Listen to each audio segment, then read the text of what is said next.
What I'll do is a recap while we're waiting for Joe. Maybe he will show up in time just because someone slept in this time. The last session we started really in mayhem.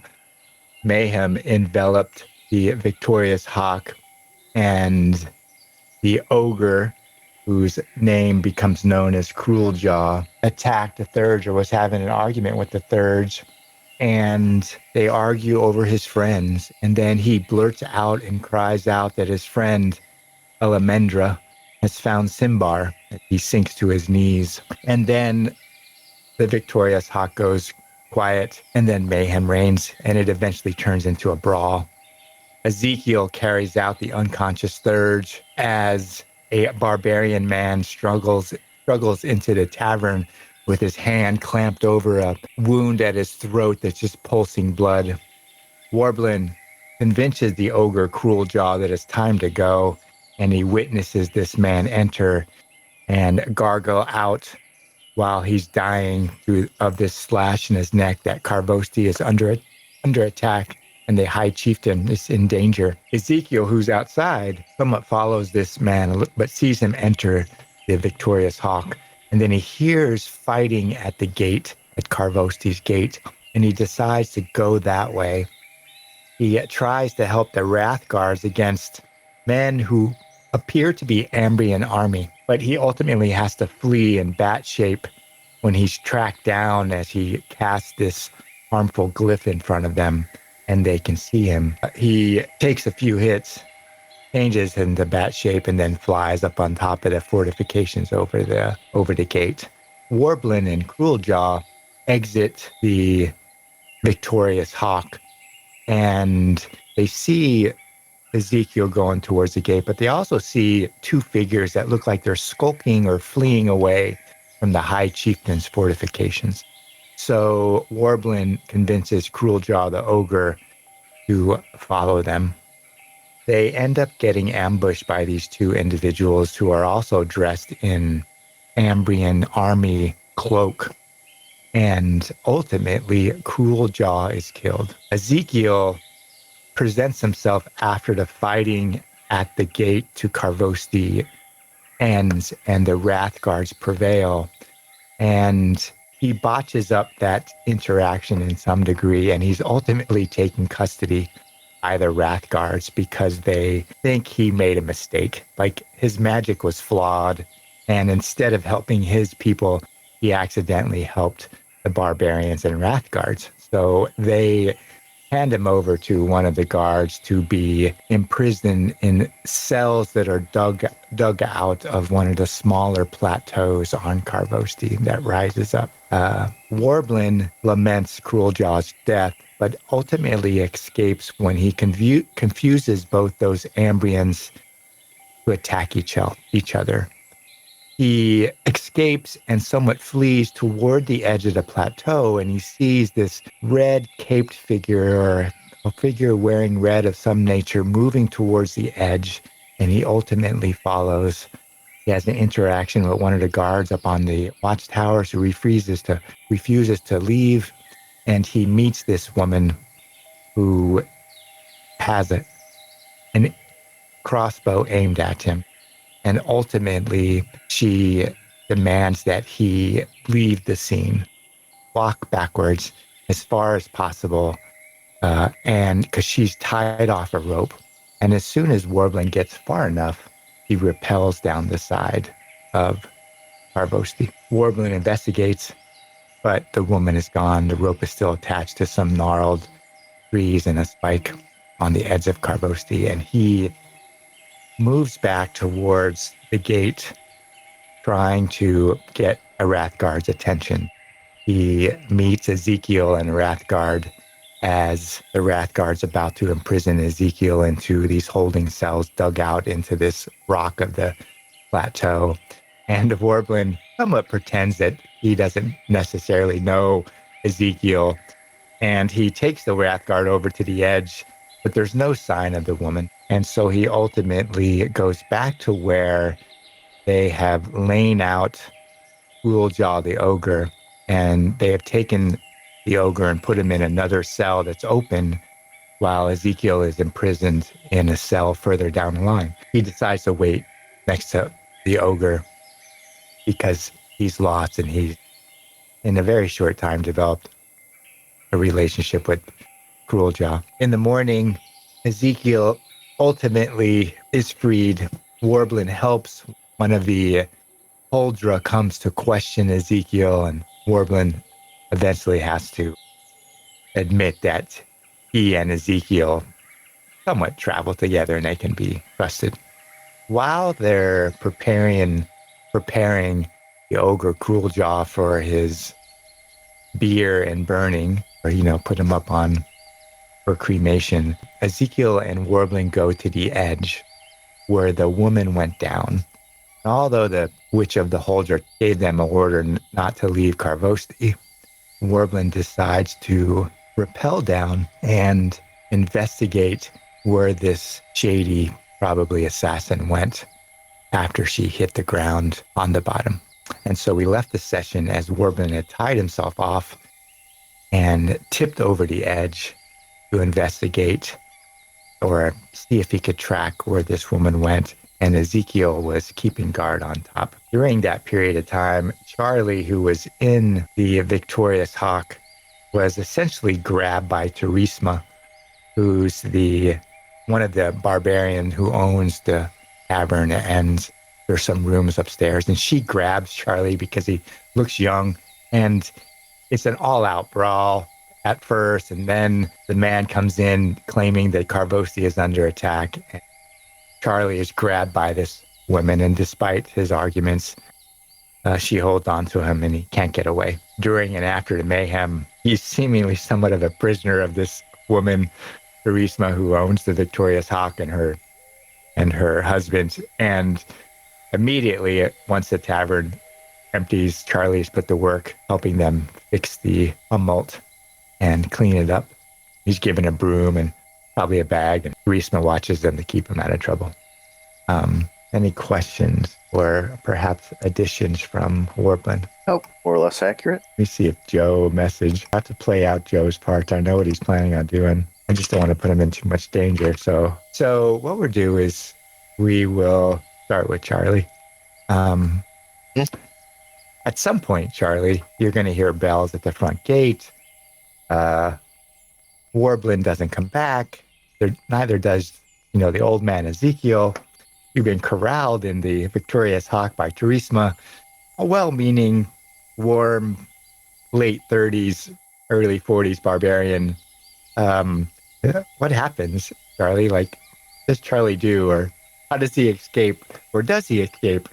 Does he just plan to stay in the warmth of the Victorious Hawk, or does he at some point? So, what would happen during that night, or how does he perhaps join back up with Ezekiel and Warbling? Double checking how this works. This probably isn't how it works, but I spent a lot of the time in the inn using dancing weapon, animate the broom, very much Fantasia style. Yeah, that's what I get too. That's pretty funny. Every so often it falls over because magic's totally unreliable and does what it's supposed to do, right? But I'll use that and various other telekinetic powers like Mind Throw to pick up chairs and sweep up, and then once the place is actually nice and presentable, this fight could have been avoided if we'd been a bit more quiet. But I'll try and slip out using unnoticeable if I have to. Yeah, you probably would at some point. I think once you start using magic, Teresma has a keen eye, and at first she probably admonishes you about being so open with your skill. Like, the tavern isn't completely empty, but and people are watching this somewhat youngish person, help Teresma and her husband clean up the tavern magically. You would probably have to at some point use unnoticeable to get out. I see you going unnoticeable, and then you hear Teresma calling your name. Where did that damn boy get to? As you're like slipping out the back, slipping out the front door when someone else is moving in and out, you hear her calling Yeah. as you slip out into the night. And that's probably how you eventually find Warbleen and Ezekiel imprisoned. The question is, would you stay with Warbleen through the night while he's waiting for the next morning? Ezekiel is obviously in prison, so it's not like you can sleep with him. Or would you go back to the tavern and sleep in the bed that Teresa makes for you? Where is Warbleen staying the night? Well, so they're about here on the map. So on this plateau, there are, in this edge of the ridge right here, there's like holding cells cut into the rock and iron gates that have been attached. Oh, right. And Cruel Jaw's body is put like on one of the end ones, and Ezekiel is, in prison until morning. He's imprisoned in one of the other ones, locked in. In the morning, Warbleen actually is given a key, because it's funny, by the representative of the Huldra, the witch, to free Ezekiel. But that's where they are. Oh, in which case, I hope you guys don't mind, but I'm going to sleep in a bed rather than outside your jail cell. Okay. Yeah, so once I've confirmed where they are, I'll go back to the inn and carry on helping out for the evening. Yeah, Teresa, you've probably been gone a little bit when you come back, and Teresa looks at you. Where the hell have you been? You get an earful from her. She's all worried. You're not related to her at all, but she suddenly takes this motherly action as you come back and you sleep in the bed in the morning.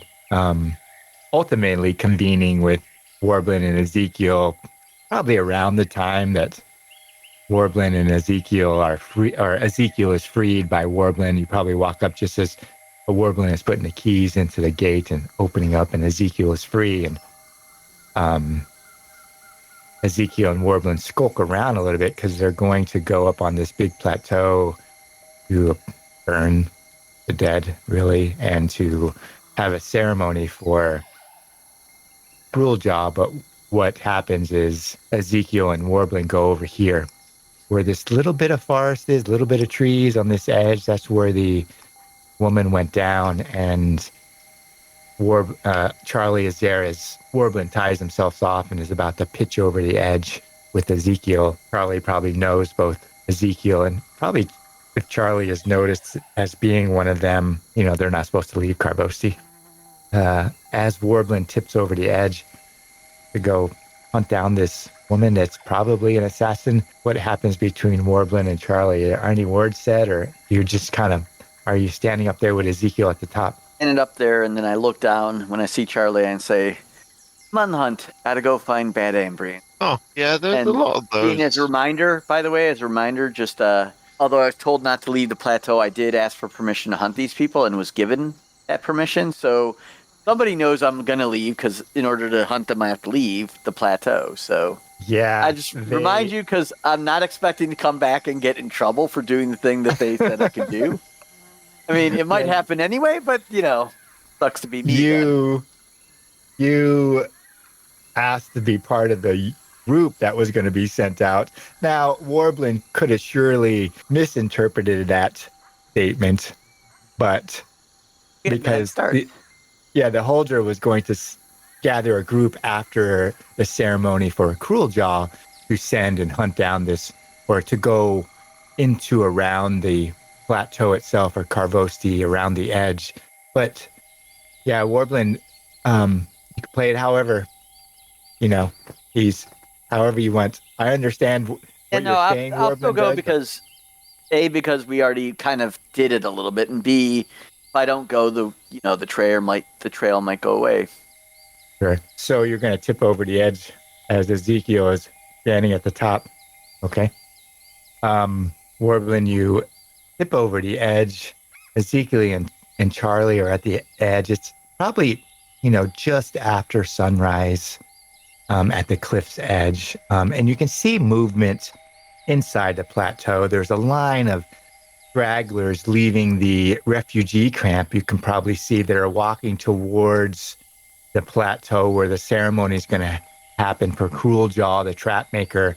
And, many of them will miss him. You've probably heard some came by while you were sleeping or where you were next to him, and you saw a number of them, look into the cell where he was being kept. And so there are some that are going to miss the ogre, even though he was often in his cups and prone to sadness and maudlin outbursts.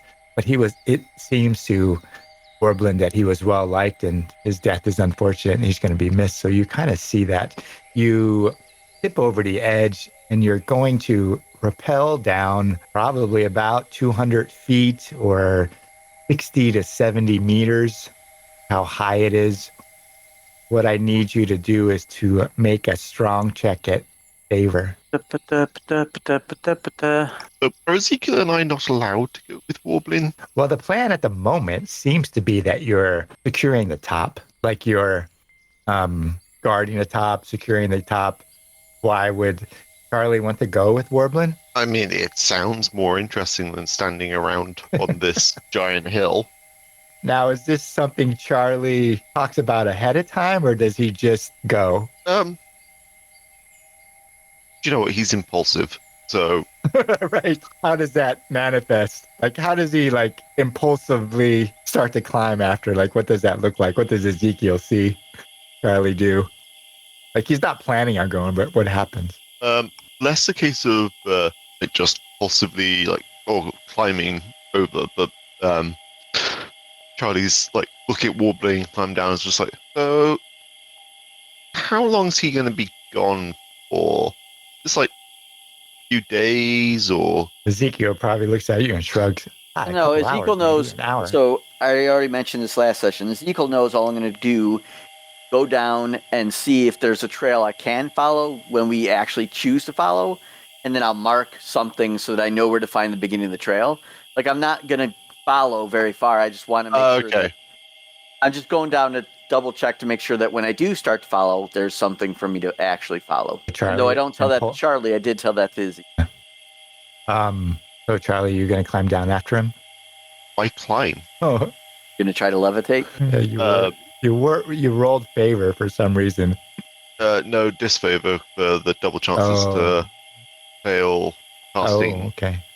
powers with strong gift. Oh, that's good. You did make it.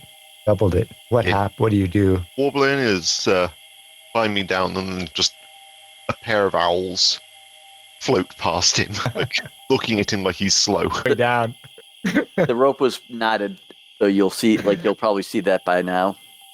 'cause there's no way Warbling's just gonna go climb up 200 feet or so a non-knotted rope. That could be the death of him. So if you're looking, you'll see the rope is knotted. So Warbling, you make it to the bottom. There's two owls there. There's a little bit of scrub, a little bit of, scrub, bushy, it's not completely clear. Like out in the center, it's open kind of grassland until you see the edge of the forest, which is probably about 20 meters, 20, 30 meters, 60, 90 feet of open space. But around the edge, there is some scrub line because it and rocks. Obviously, it's more like a mild boulder field necessarily.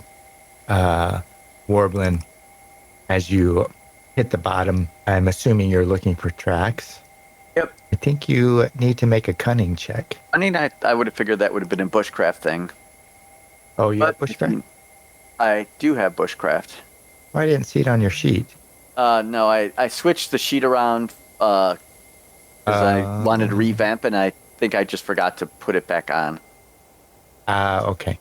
Yeah, I pulled it. I had bushcraft last time, and I wasn't sure with the switches whether I'd have the extra XP, and I think I do. But yeah, if it's covered in bushcraft, then.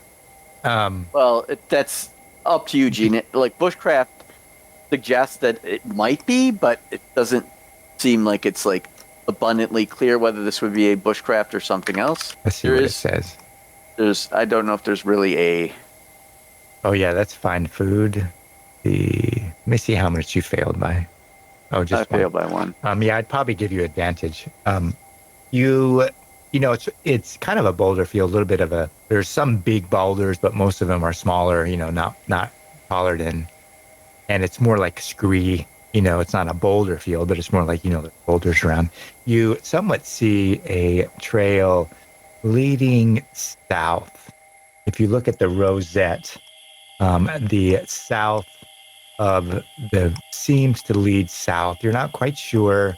You sort of see, maybe one track in dirt, and then, there's boulders in the way. It looks like perhaps scrabble over it a little bit, and then you see another track. You're not exactly sure, but it looks like it's at this moment following along the edge of Karvosti. You know that there's some sort of squatters camp at the at the southern tip, right? Or you've heard about it, but you're really not quite sure what that means.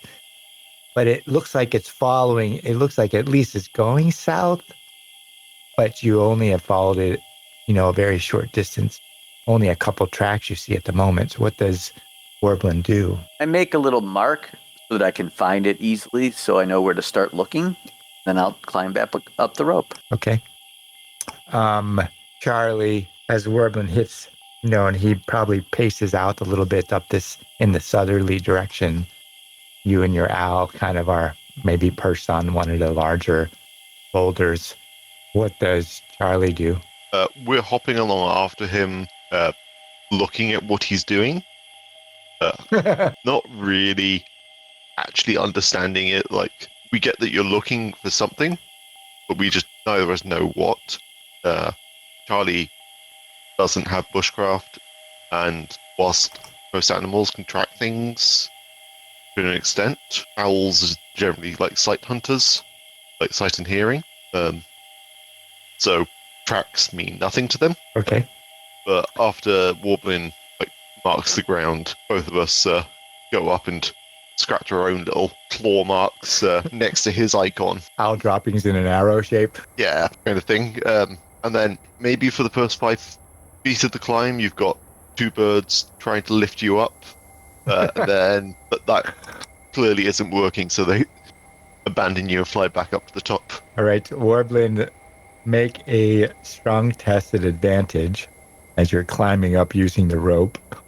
And Charly, make a vigilant test. I'm good at not paying attention. I don't know why it rolled twice. That's weird. If that was me who rolled twice, I'm not sure. Yeah, you probably had favor and you left favor on, but that's okay. You both it failed anyways. You slip, Warbleen. You're partway up, and then you lose hold somehow.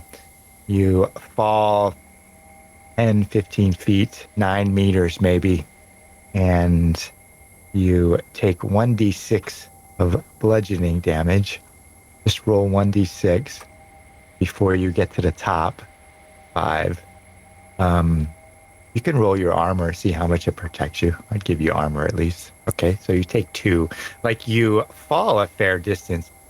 Probably have to scrabble against the wall, knocked up a little bit. You might hit a little ledge or something, and precariously steady yourself, Warbleen, and then, luckily, you're still kind of tied off on the rope, so you don't fall that whole distance down, 100 feet. You take a deep breath and you go up to the top. Charly and Warbleen, Charly and his owl are still in owl shape. They reach the top, and they've been up there for a little bit. And Ezekial is nowhere to be seen. As you climb over the edge, Warbleen, what's the plan? What do you do? I go look around and see where Ezekiel's, don't see him, and then I go to head toward the Cruel Jaw ceremony. Okay. Roll a vigilant test. Charly, you staying in owl shape? It's interesting for now. Okay. So, yes, I think I will. All right. Warbleen, you leave the rope tied? I bring up the rope, the line, but I leave it in a coil near the tree for now. Okay. So you pull it up, hand over hand. Yeah, it's just a way to mark the starting point.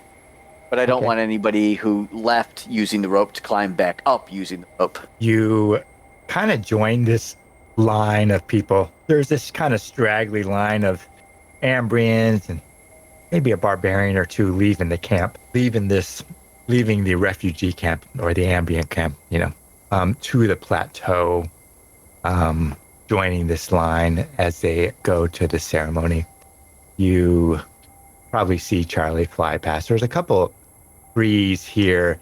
They just barely, the tips of them just barely reach the height of the plateau. And there is like stairs cut into the rock, on this westerny edge right here. And, you have to go single file up the stairs. And there's a section where they've taken the Ambrians, laid them on top of wooden biers to be lit on fire. They're kind of off by themselves, enemies of Karvosti as they are. And then there's one big one holding Crueljar, the ogre. And some of the stragglers go and check out the Ambrians before they're set on fire. And, but most of them eventually circle around where Crueljar is up on his bier, and he has all his meager possessions on there. And so do the Ambrians. They have swords and shields. Barbarians treat their enemy, at least the ones on Karvosti, and the Wrathguards and the High Chieftain, with some degree of respect, even though they attacked Karvosti itself and tried to harm the High Chieftain. The High Chieftain's nowhere to be around, and neither are really... there's one witch there of the Holdra, but you don't see any others. Most of it's from, the refugee camp. Warbleen, as you get to the top of this plateau, would you do anything specific aside from attend Crueljar's cremation? Or I don't know what it's called, but...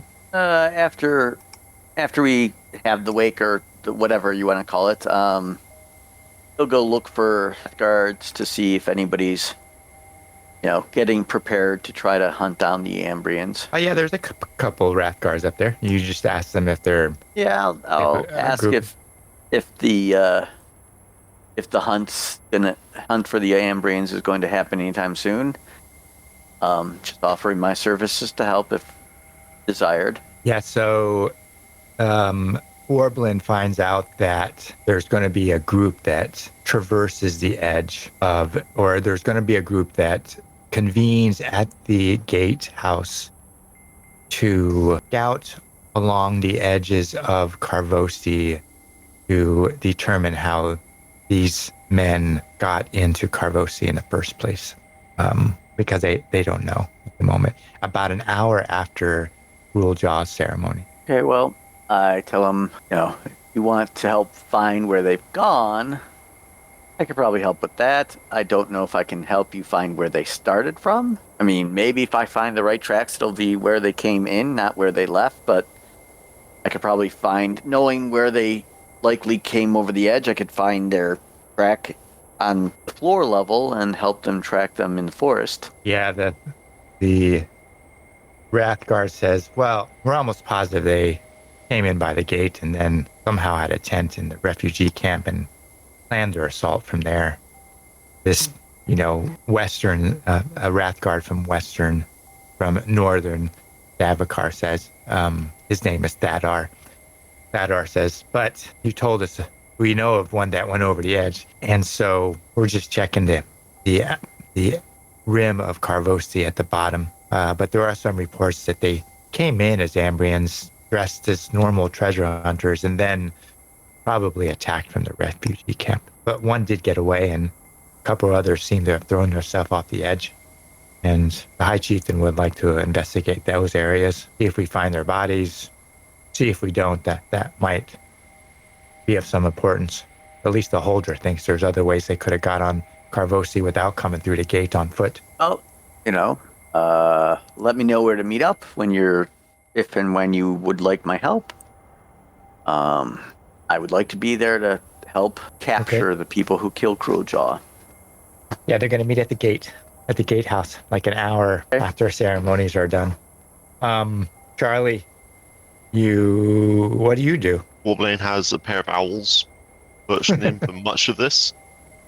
I don't think halfway through the ceremony, one of them would fly off to check to see if Ezekiel's been arrested and put in the cells again. You do a flyby? Yeah. Well, I send the owl to do a flyby. Yeah. No, Ezekiel.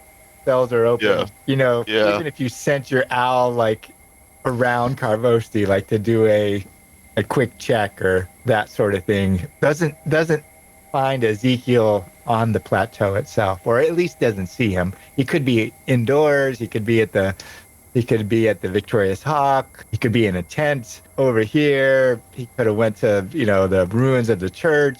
He doesn't seem to be in open space. Yeah.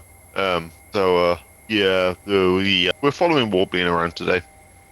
Okay.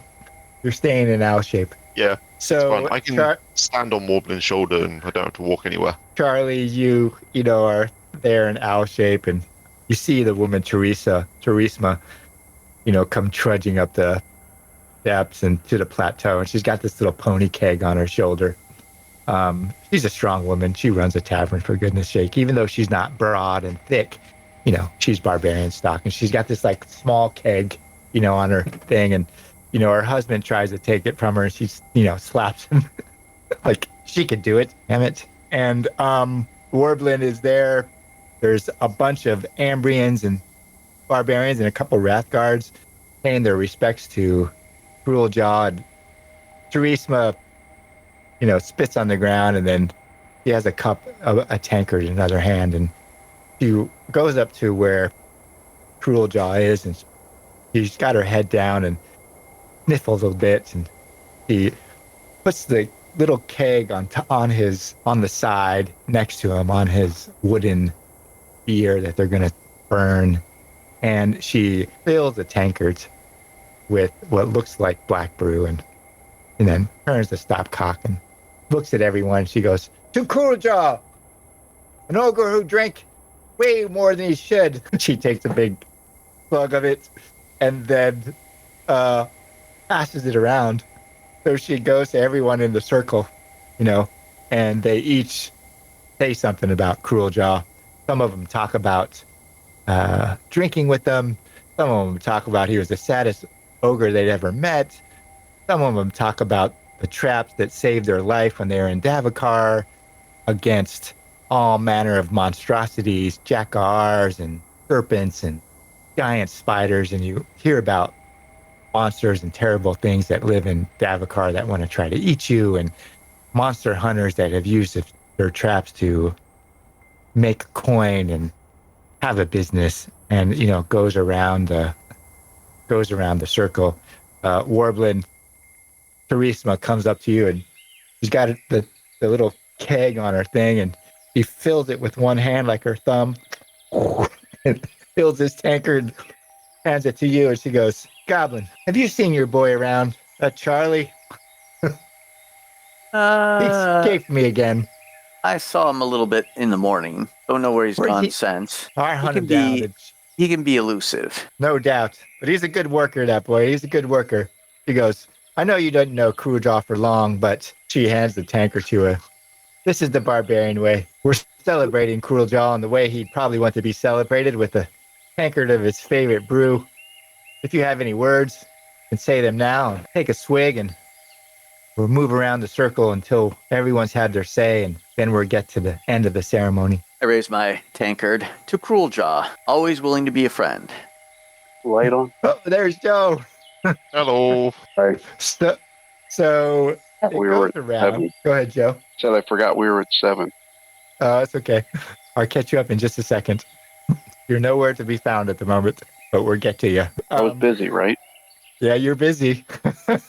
I didn't play that out yet, but I'll tell you what happened. So the tankard goes around the circle. Eventually, a man steps forward, and he says, "You all know me. I'm Edrathan.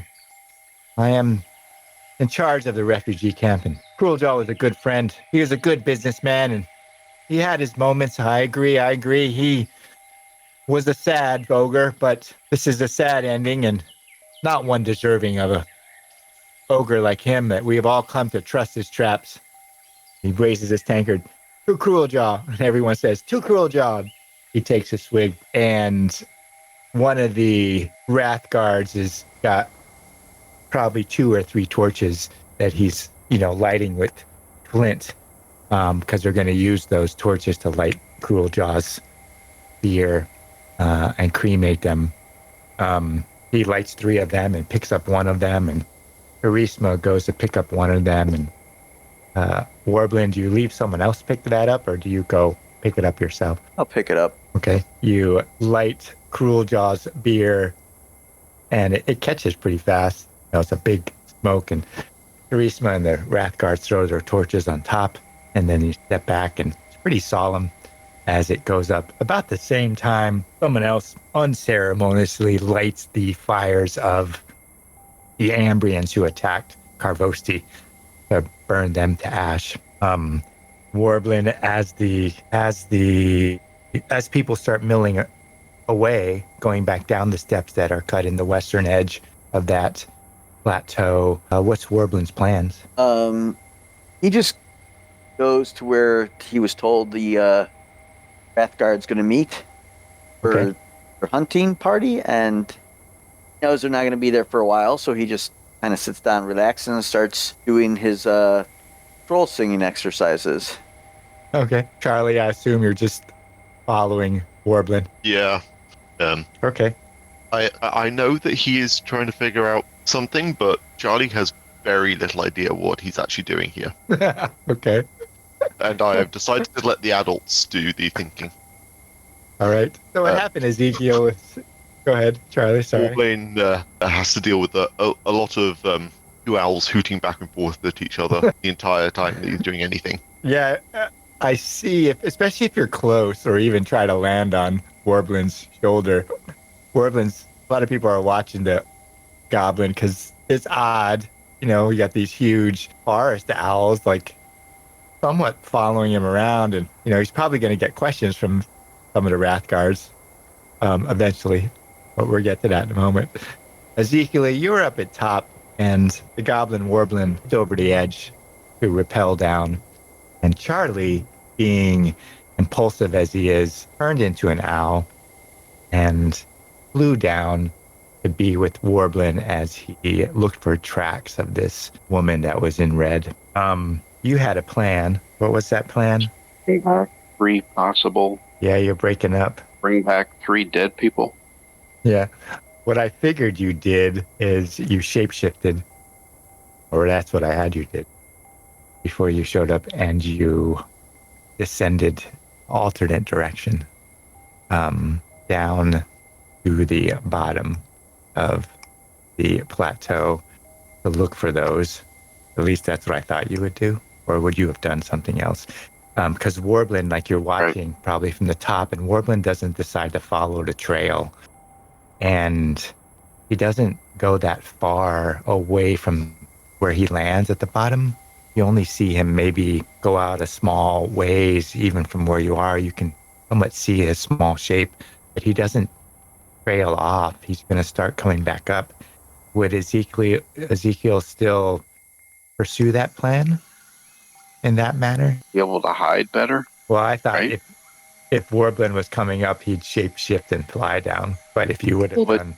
It's saying that he's me or before me. No, what happened was Charly shapeshifted before, as Warbling was going down into an owl, and then beat him down to the bottom.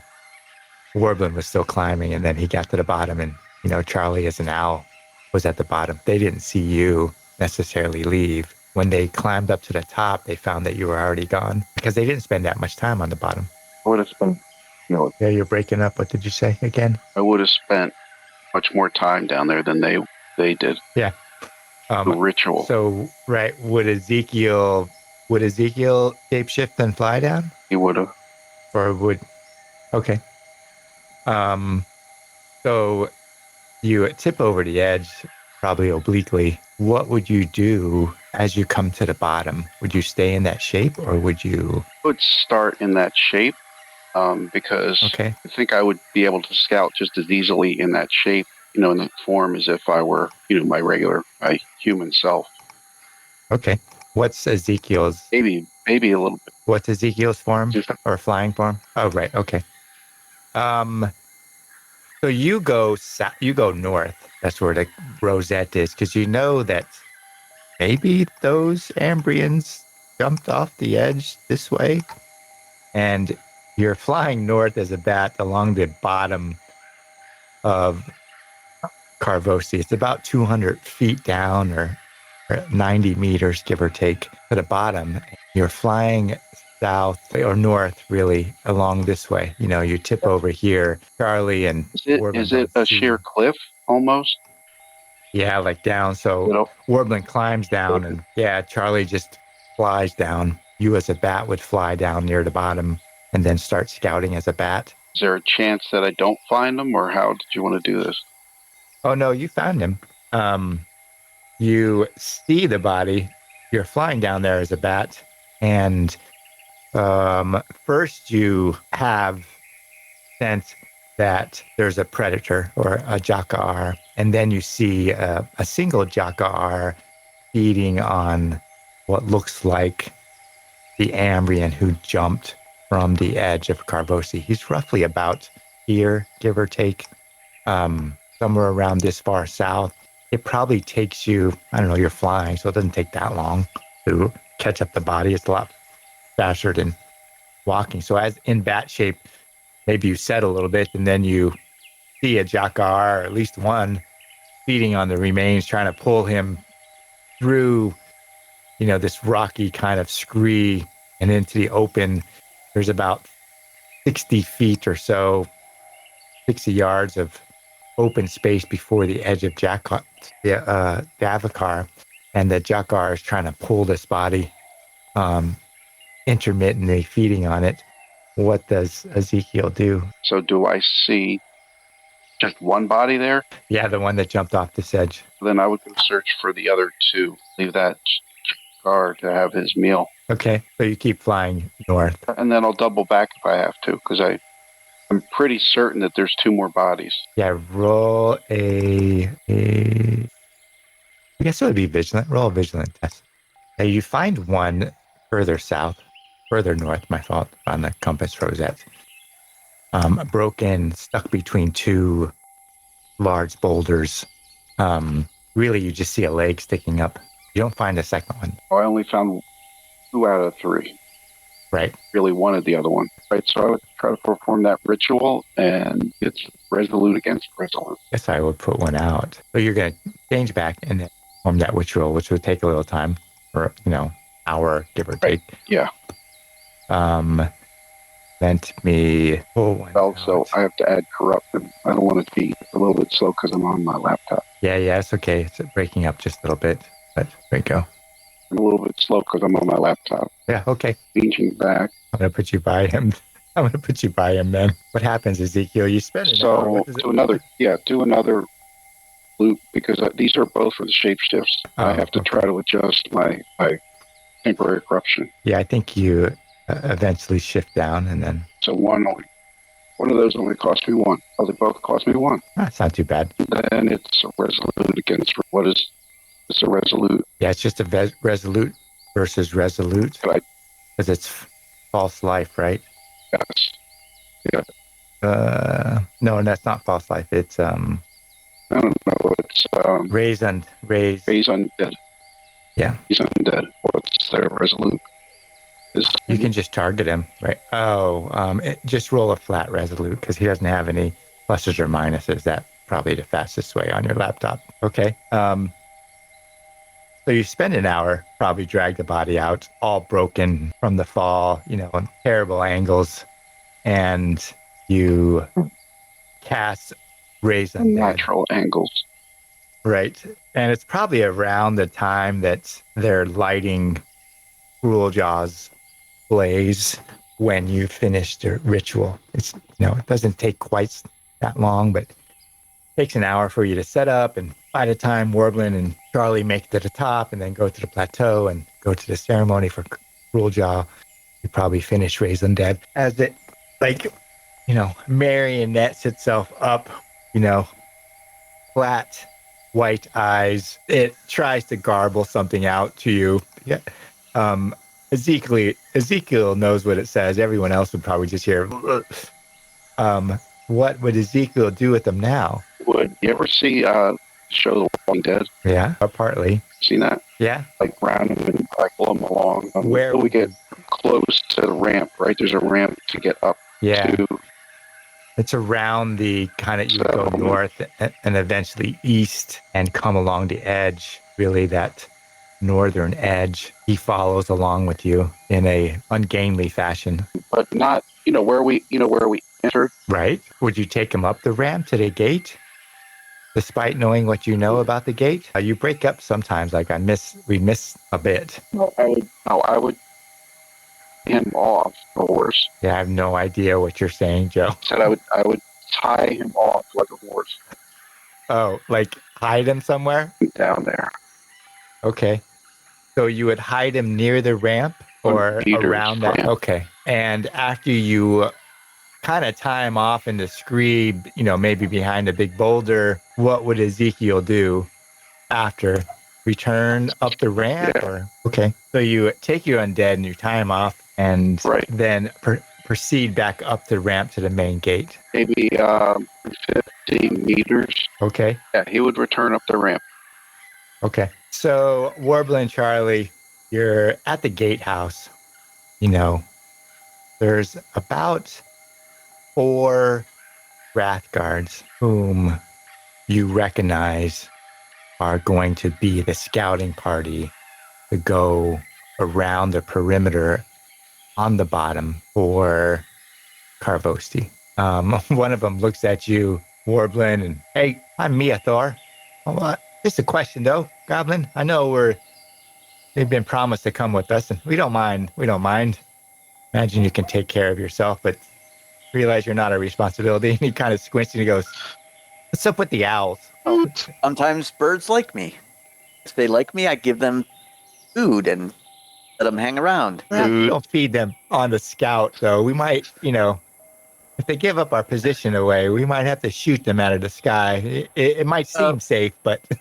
Here's the thing. They're only going to give you our position away if they notice something we didn't. So if they start making a clamor, it's because something's about to ambush us.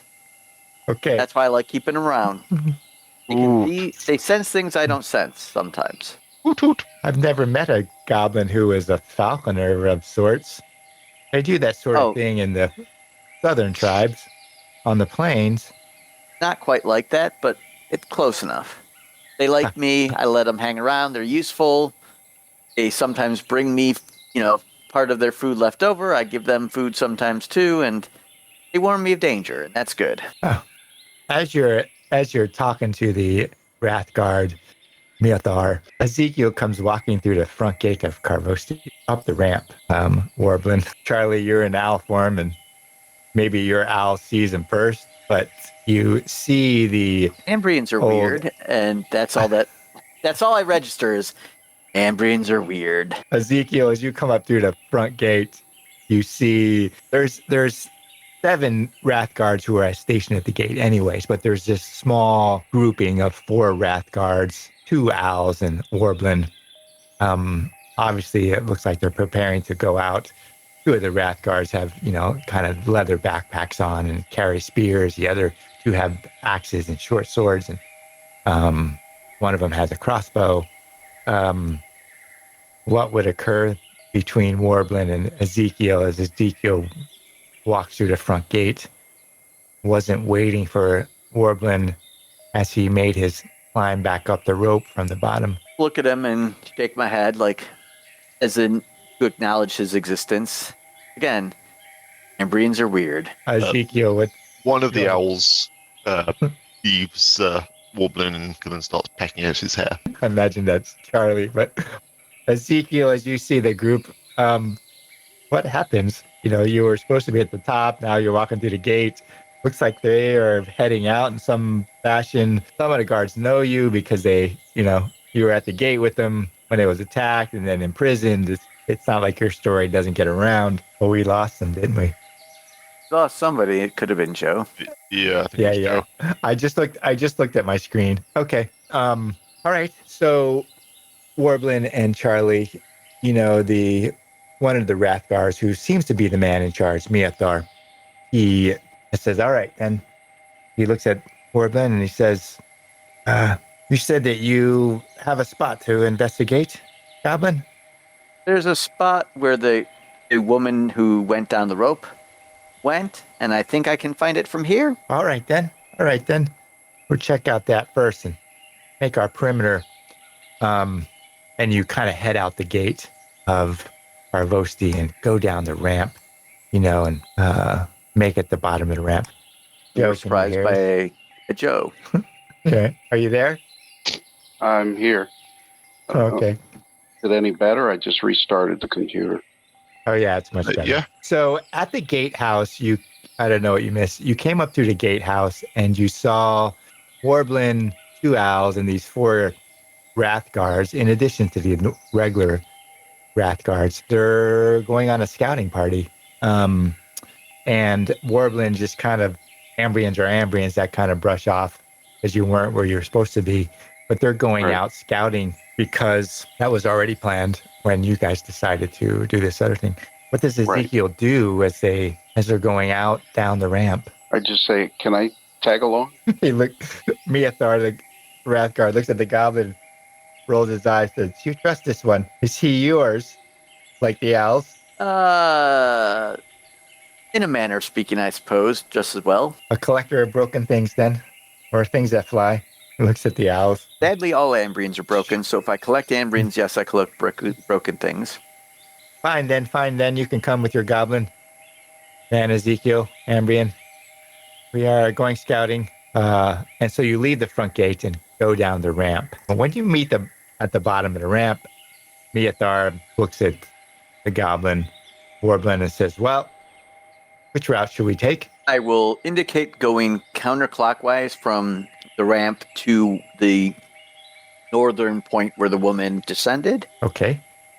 So, Ezekiel, as they're having this discussion, you know that they're going to walk on the edge around in a counterclockwise, essentially in the direction that you've just come for, and hidden and tied off your new. Well, it's off. I would tie them off about, I would say 150 meters, 200 meters away from the ramp. So not close. Sure. So it's open space until the forest, and the edge of Karvosti is like scree. You could attempt to hide them in a boulder or field of some, area, that sort of thing. They're going to go counterclockwise back along that route. So it's not like there's a potential they could walk right past them and not see it. Yeah. But there's also a potential that they're going to perhaps stumble upon because Ezekiel had no idea they're going to do this in the first place. Right. So Warbleen says, yeah, counterclockwise that direction back towards where he rappelled down. What would Ezekiel do as a group, as Warbleen, going counterclockwise? So the ramp is at what clock number? The ramp, essentially like the ramp. Essentially, the ramp is like 6 o'clock. 6 o'clock. Okay. Your undead is hiding somewhere around 5:30, 5:37. Right. And I wouldn't care. Let's go counterclockwise. That's away from my creation. No, it's towards it because they're going from 6 counterclockwise, and you came from the undead is hidden at like 5 o'clock. Oh, right. Got it. I wouldn't say anything. Okay, so you're just gonna go chance it. Yeah. Okay. So, Gene, Yeah. I'm going to stick along the actual cliff facing because that reduces drastically the directions from which we can get ambushed. So we're going to be 5 to 10 feet from the edge of the cliff. Obviously, somebody's instructed kind of keep eyes up every so often, but this basically cuts half the directions we can get ambushed from. Yeah, the ambush would take a lot of work. I mean, it's possible, I guess, around some of the bigger boulders that maybe that's where Ezekiel hid his undead, but I don't know it's anything not, about the undead, so yeah, it's not that there's that much place. I mean, it's mostly scree boulders now and then, but there's not that much space where you could be attacked. It would be unlikely that would happen. But I understand. Would yeah. No, Warbling it's just a matter of not being lazy. Start making lazy right? decisions when you think it doesn't matter, and you just get in the habit of lazy decisions. So Miathar looks at you, Warbling, and says, "You want us to lead? We're just going around where you want to lead us. Well, We don't mind. It's relatively your safe choice. here. You know the area better. I know Okay. about where to go. We're gonna need to go pretty much almost to the northernmost facing around thereabouts is where the woman descended. So you want to, like you guys know this area better than I do. If you want to lead, go ahead. Otherwise, I'm just going to stay along the edge of the cliff face and, use that to kind of get me to where I think I need to go. Your decision. Okay. So two of them lead, two of them in the rear.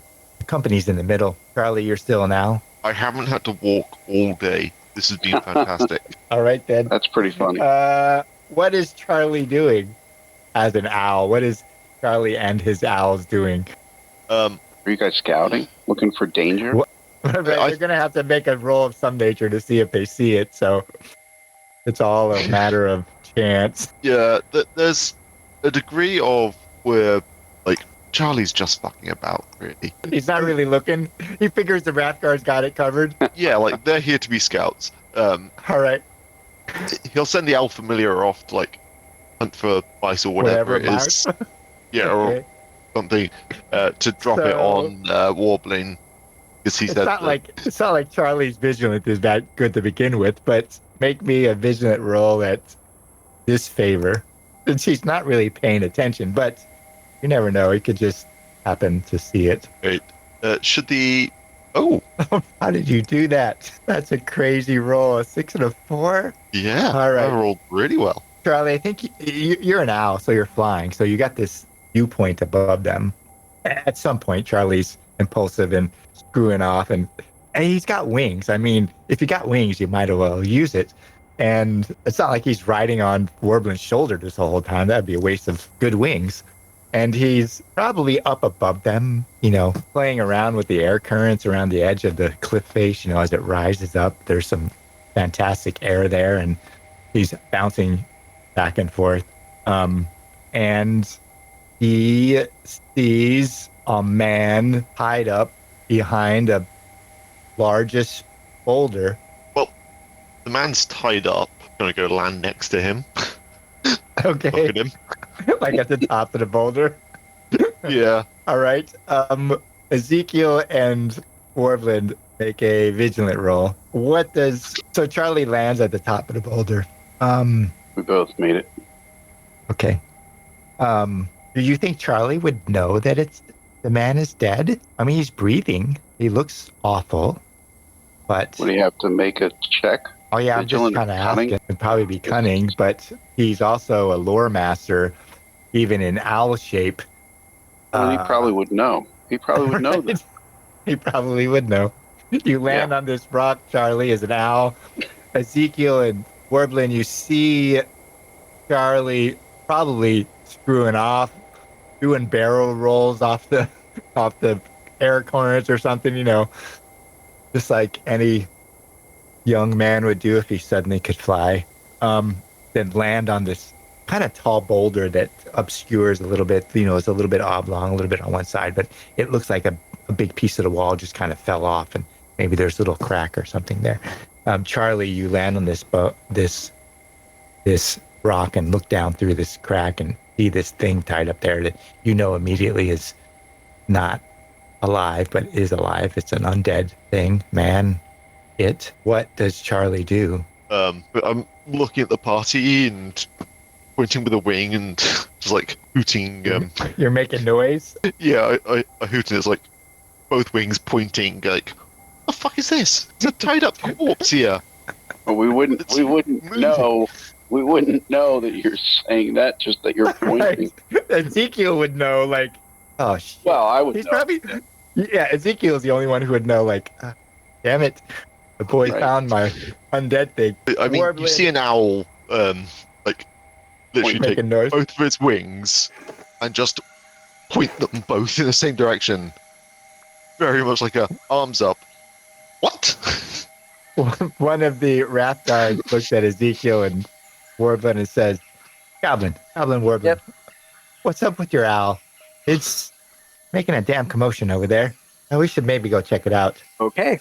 No, I'll go check it out. Let me do this. I have no idea what's going on. Right.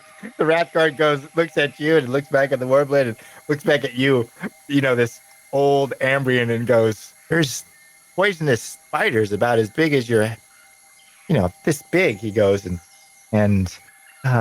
you. What kind of Davacar? There's danger everywhere. He looks at the goblin Warbling. You gonna let him go on his own? Ambrians. If they're going to want to kill themselves, who am I to stop them? All right, old man. Make a. Oh, that's such a terrible roll for you. Make a persuasion advantage, Ezekiel. Add advantage. Yeah. That's Not plus favor. 2, right? Yeah. Yep. Holy shit. Just when you needed it. Yeah, the wrath guard looks at you and just kind of shrugs and goes, well, it's your burning, which is their way of saying it's your funeral. It's your burning, Ambrian, I guess. If you scream, we will, We'll come You'll in and give you a react hand. burn your corpse. React Right. So they react all just kinda appropriately. close- you hear them whistle like this little bird call, It sounds like a bird. Charly can hear it right away. It's one of the Davacar, like they make this little whirling sound, and the two wrath guards in front stop and look back, and he puts up his hand, gives them some sort of hand signal, and everyone stops and waits, and then he goes, well, Ambrian, go check it out. We'll wait here, and we're keeping an eye on you, see if anything happens. I give him some sort of makeshift salute and head off. He looks at Goblin Warbling. Is he in the Ambrian army? I thought he had nothing to do with the attack. I don't think he was in the army, but he's old. I don't know. You're gonna let him go by himself? We'll be Oh, right you don't here. have to go. Okay, If then. he gets into trouble, we're just a oh fuck away. Yeah, he laughs. He goes, right. maybe he only gets halfway through fuck though, and he's already dead. But that's Davacar Well, for you. Then we know something's probably going to come for us too. It gives us time to get ready. All right, he like He's takes just out kind his enough sword. to be our early warning system. Right, like a dog. I like your thinking. So you kind of sit back and watch Ambrians are Ezekiel. very canine-esque. Ezekiel, what do? They're sitting there watching you. I'm only behind the boulder for probably 30 seconds. Yeah, like, what does Charly see? He's above you. He has no idea what the hell's going on. And you slip in behind this crack in the wall, the boulder. What I does just look Ezekiel at do? Charlie and put my finger to my mouth, Charlie and then- and Alpha. and then I start walking back. Charlie, you're sitting there and you walk right up to it. And then, look at you and go, and then walk back out. What does Charlie and Al form do? I'm sure owls can wink. Yeah, they got big, huge eyes. They often wink. So I'll wink at Ezekiel and then land on his head as he's walking back. Okay. The Wrath Guard yells out, you're about 10, 15 steps away. Ambrian, I walked very casually back. that was fast. What was it? Yeah, just some sort of dead deer, maybe. I'm not exactly sure what kind of animal it was. Something stuffed it in the hole? Or was it just... Or maybe they were going to feed on it later. I don't know. well, maybe we're checking back on the way back. I'm not going to have Ezekiel roll because he rolled a 1 with persuasion, so I think the Wrath Guards give him a benefit of a doubt rolling a 1. What I would have you do, though, is roll discreet. Straight up. Yeah, straight up discreet. Well, I'm going to fail that. Right. So the Wrath Guard doesn't bat an eye, Ezekiel. Somehow that 1 on your persuasion, he just kind of shakes his all right then, and he twirls Doesn't about really- and gets some hands. Some Doesn't really hand care. signals. Yeah, doesn't really care. And the line is going to start moving away, but the goblin warbling knows that you're lying through your teeth. He can just see it. The wrath guards don't know, but they look down at their goblin and just kind of shrug and goes, "All right, back into the middle," because there's two in the back and two in the front. But goblin warbling, that Ezekiel isn't. There's some sort of lying going on, right? It's obvious to warbling. It's not obvious to anyone else, but it's obvious to warbling that He's a squirrely one. I'm not really sure I want to know what the hell is going on. You have no idea what it is, but he it just can't be lied good. about it. Right? He just lied about it. It sounds really off, but the wrath guards are, maybe this wrath guard is from the north and the dialect is a little bit different, and he doesn't know how to gauge, this old man's face or whatever. He hasn't been around him, but Ezekiel lies about something, and Warbling knows he's lying about it. Yeah, You. As we're traveling, I will eventually try to discreetly come next to Ezekiel, and I'll whisper very low so that it doesn't get overheard. I don't know what you're into, but if you get caught, I'm selling you out. And I just keep on moving after that. All right. You go picking your way around the edge of Karvosti. You leave Ezekiel's undead behind. The only two people who know exactly what they are the Charly, who's still in owl shape, and Ezekiel. You come around probably 45 minutes, an hour or so to pick your way easily around the edge. It's a fair ways around edge of Karvosti. Karvosti is pretty wide, and it's a quarter. That would be a quarter. Yeah, it's probably about half a mile. So it's probably 15, 20 minutes. Walking around the northern edge of Karvosti, and then you swing back south, and you're walking almost due south, and you see the front two wrath guards hold up their hand, and they come back to you and got low tones. There's a jackar above, and like it's feeding on something. As long as it's We're not gonna go ahead and take care of it. He looks at Ezekiel and Warbling. You don't want to join us, right? No, It's we'll just a join. jackar. I'll join. Yeah, we got to ever work go- our worth, right? You ever killed a jackar, Goblin Warbling? No, I've seen some in Davokar. I've never killed one. I've killed I've helped kill more dangerous things than Jakar. We killed a moose. He kind of looks at you like wide-eyed. He goes, those can be damn hard. Moose are, depending on the season. Bad temper. Bad temper. They can be risky.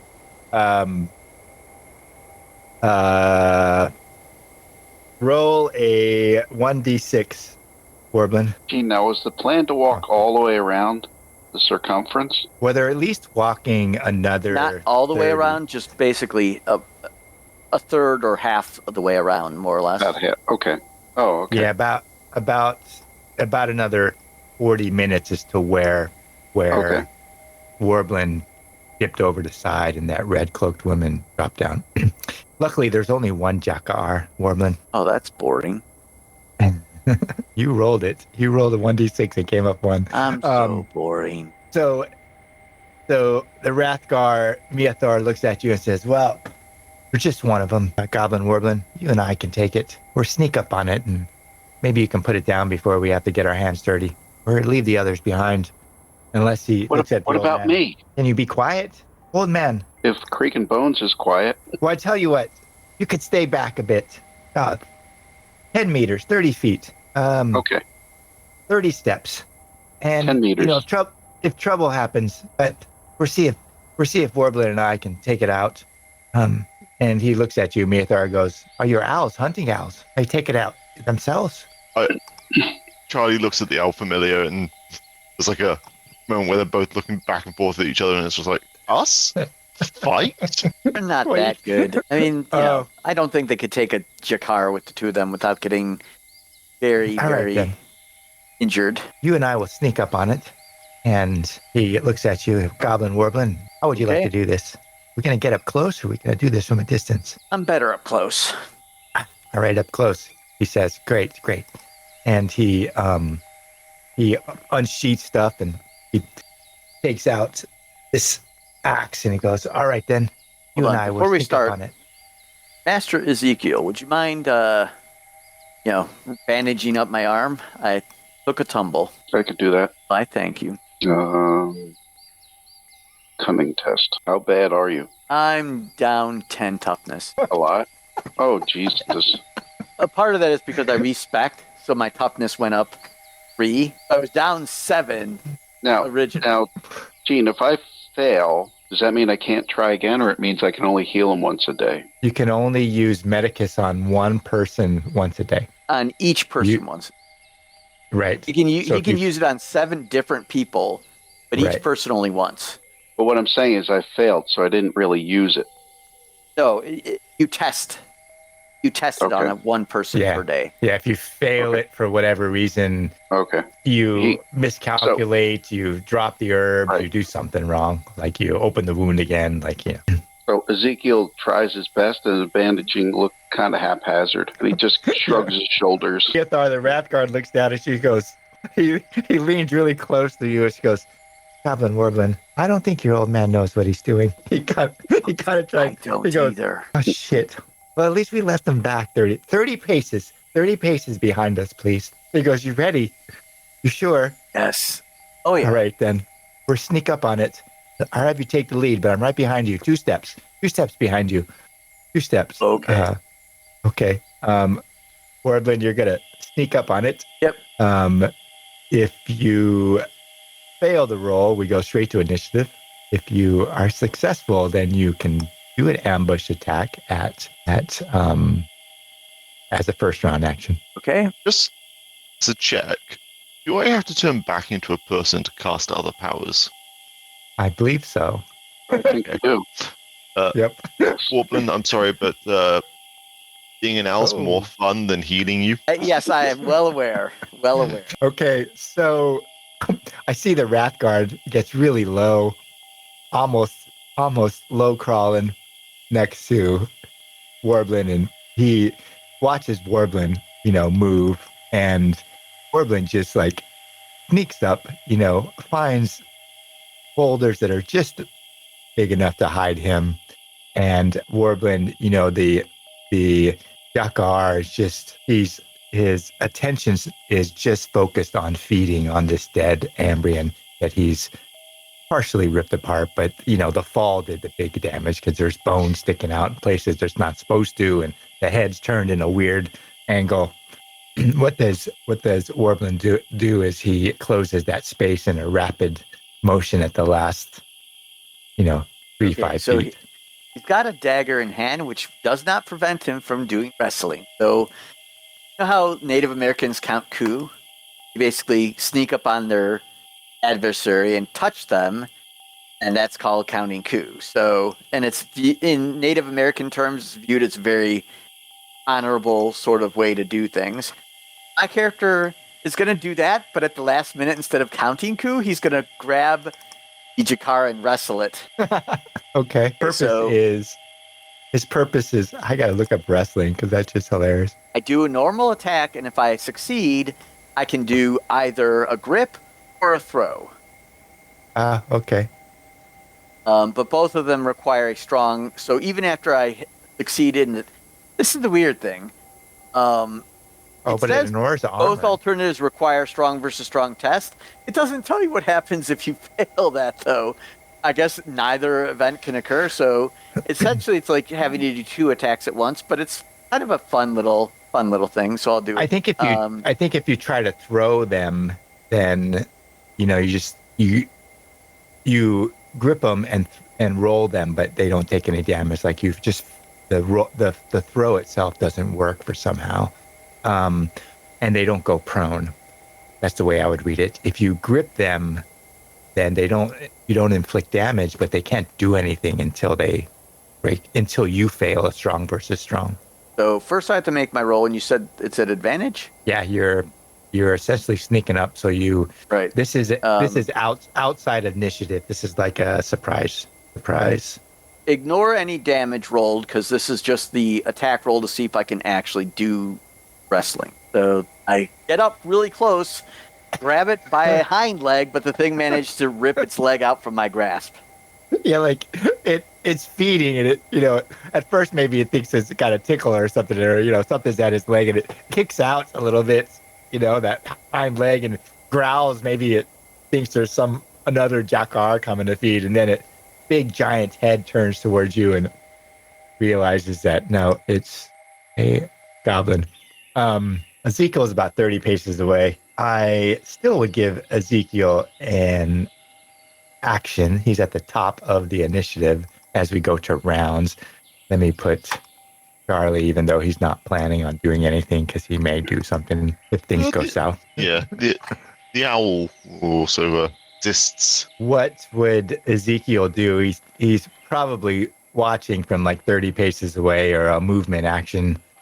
Well, how are they? They're not entwined, right? They're not entangled. No, I think that Warbleen is between you and it, and then the Wrathguard stands out and gives a bellow as it begins to rush towards Warbleen's side, and then you see this huge jackar. So I would try to shoot it. I had my crossbow out. Oh, you could do so. I would just give you disadvantage for intervening obstructions of Wrathguard and Warbleen. Oh, I have to choose target. The hell do I? You can right-click and use the targeting bait. Good. Alt click also works. So you're periodically. Oh, there you go. You got it. You got it. I can't tell because I have the map so small. Yeah, you got it. That must be an old laptop, Joe. It's older. No, I purposely wanted to see the entirety of the land mass. So, Goblin Warbling, this crossbow bolt, you hear the twang, and the crossbow bolt comes speeding over the top of your head.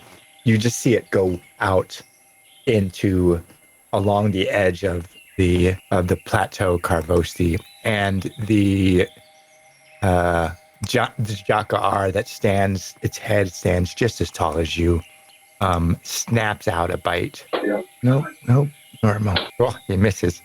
That's bad for him, because this is my favorite part of wrestling, Gene.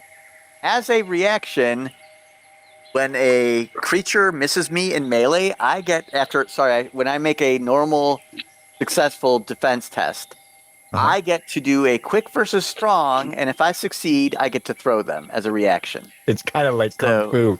It is. It's very much like Kung Fu. It's why I think took that this, would work. because it's a fun skill. So I get to make a quick versus strong. Isn't this thing much bigger than you? Size doesn't matter. It could just lunge at him, and he could lift it. Okay, so now what happens is I can throw it to the ground. If I succeed, it does a D4 damage, ignores armor, and the thrown enemy ends up flat on its back, loses its breath, and is unable to perform any active actions during the following turn. Oh, the next turn. It's next turn. So he takes Crazy. 2 points of damage that ignores armor. Okay. He is flat on his back and can't take it. Now, he can still use his move actions. So, he can try to get back on his feet this turn. Because he did not move. All he did was turn. No. And I was already engaged in melee. But he cannot do any active action. All right, so he stands quickly back up. You throw him over, scrabbles off, and he pops back up on its 4 legs. And so it loses its action next turn? Next turn, it loses its active action. So it still can move next turn, but it can't do a combat action unless it's a, reaction or passive or anything like that. Okay. Charly, what does the owl do? He's probably circling above, The owl is going to dive in, seeing this Jakar just get bodied, and start scratching at it. Yeah, I would make that at disadvantage. It's like in melee. It's trying to thread its way through his arms and legs and paws and stuff. Oh, but it's the Jakar's lying on the ground, so... Right, so it's almost like a ranged attack, right? Well, Make it got up, worse. right? Oh, it did get up, yeah. Oh, yes, it did get up, right. Yeah, it did get up. So it is standing. Oh, is it? I thought I didn't realize it had it. I thought it had been thrown by Yeah, he still had his move action, and Yeah, because- he, Oh, Because I was it's already turn. melee to start, Yes. it didn't have to move, so it could use its move action to Right. try to stand up. yes, and it made its quick roll, so it stood back up. Okay. Okay. Did that hit? No, it didn't. No, that makes Does that sense. matter? Yes, it does. You see Miathar, the Wrathguard, standing next to the Goblin Warbling, and he's muttering under his breath some sort of, not chant, it's something, not a prayer, it's this kind of litany of some nature as he weighs in with his axe standing next to Goblin, and he completely misses. I think Warbling throwing the Gakar off balance, and it scrabbles his axe, slides right over the top of it as it's kind of rolling there and before it pops up, and he misses completely, and you hear this swear that no one really knows what it means, really, because they don't speak that level of barbarian. Charly, you're flying. You see your owl dip in and miss completely. What does Charly do? Charlie would like to, I'd like to make a cunning roll to know, using Lawmaster, to know what that swear word was. Sure, do that. Yep. Charlie has Right, learned some It's bad loosely language. translated. Yeah, it's loosely translated to my sister's husband's left nut. Like, Basically, big and useless and dumb. right? Like, something of that nature. Like, I hate the man. He's not even worth it. The kids he sired, are going to be terrible. Like that kind of connotation to it. It's probably 2 words, but edit and Charly, so you know what he says disparaging about his sister's husbands. I What's it? filed that swear word away for Okay. future use. Does Charly do anything else? Okay. Warbling, you That reminds throw me of this. an insult friends of mine and I had. Whenever we met a really useless person, we were like, the better part of you dribbled on your father's thigh. That would be his sisters and brothers, really. Warbling, what do you do? Like, you got Miathar, the Wrathguard, next to you, and I you. grapple the thing again Okay. because it's fun. Like Goblin grappler. Yep. Like a small Latin wrestler. Well, sadly for the stupid wolf, Jakar, I've managed to grapple him. Now I can choose to. I think I'm going to choose to hold him instead of throwing him. That's a strong versus strong then? Oh, I think It they're both is. strong versus. Either is a strong versus strong. If I succeed in the hold, Can't do anything. Neither it nor I can do anything. But all allies of mine have advantage on the gripped enemy. Yeah, okay. So strong versus strong. Oh, modifiers. Get rid of her. Ooh. Shit. So you fail. Yep. Uh, So he breaks free again. okay. You get a hold of him, but he's, He's wiry. an animal. Yeah, wiry, strong, almost as big as you. You can't get quite your hands around the girth of his, and you're not fur enough down about the hindquarters. You just picked the wrong area, perhaps. Yep. Its head is so big, and Wrestling is fun, but the 2 success tests in a row makes it very.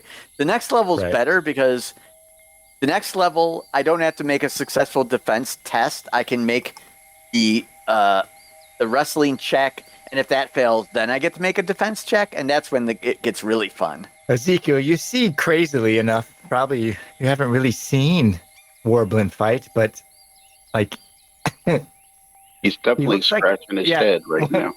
one of those scrappers in a pit, that Yeah, people right. bet on in Karun or less legitimate kind of places. As you witness this, what does Ezekiel do? He's tried to hit him with his crossbow. That didn't work well.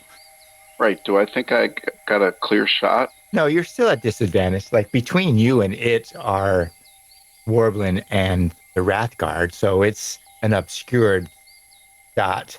It's got cover because they, their bodies are between you and them, really. Yeah. Draining glyph. Jesus. Yeah, I see it probably form and then fizzle out.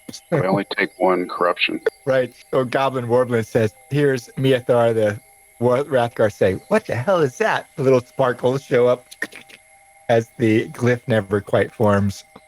Do you do anything with your move action? I try to better position myself, I think. Oh, you could probably do that, like get around the side. If I'm if I'm like at the 6 o'clock position, I would move to like the 9. Yeah, okay. I'll just kind of move you on the map in that direction. The Wrathguard is obviously going to attack Warbling because Warblin's all up in his face. You mean the Jakar? If the Wrathguard attacks Warbling, we've got problems. Right. Now I said that. Warbling, it bites down on you, but it's kind of a glancing bite because it tracks Ezekial moving out kind of in that flanking position, and it bolts as a forest animal would. It leaves melee. So the only two that really get to attack would be Warbling and the Wrathguard. Warbling, what would you do as it starts to run? Well, the truth of the matter is, it's an animal who's just doing what animals do. I don't really feel, anger or, whatever toward it.